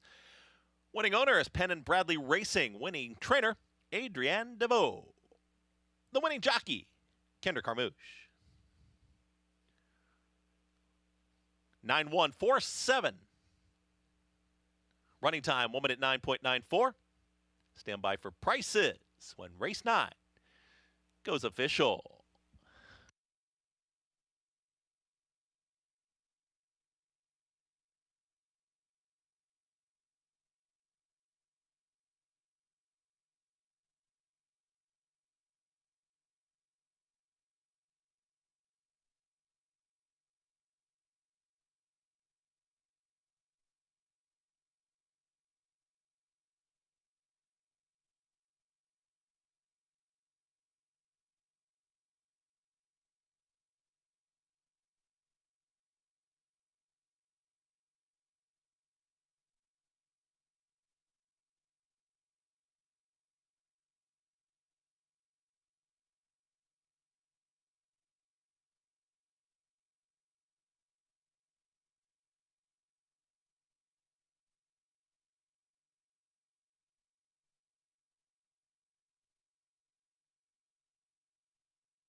Race official. Exacta 9-1, $38.28. The double, $25.85. Trifecta, $66.06. Superfecta, $711.24. And the pick 3, $202.50. Pick 4, $284.28. And that final running time, 1 minute 9.94. Pick 5 returned $2,551.55. And in the pick 6, 5 out of 6, $118.07. 6 of 6, $19,080.07. That concludes our live racing action here for a Friday. Right back here tomorrow, first post 12:10, for a Saturday afternoon of great racing action. Come on out and join us. First post 12:10, 11 races on the card tomorrow when live racing resumes on a Saturday with the New York Racing Association and live racing Belmont at the Big A. Good night.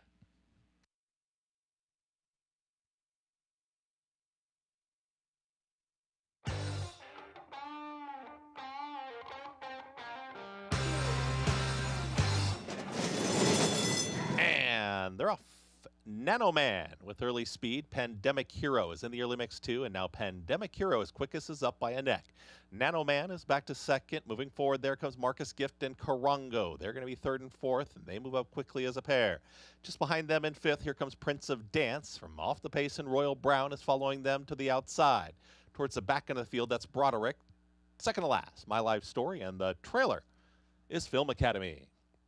22 and 4 for the opening quarter mile for Pandemic Hero. In pursuit is Karango, and Karango is within range, and now Karango will put a nose in front. Right behind them, Nanoman, who was taken off of that early heat, now tips towards the outside, wants off the rail. Marcus Gift is trying to travel with this one as they approach the top of the lane, and the leader is Karango. Pandemic Hero comes right back to the inside and cut that corner.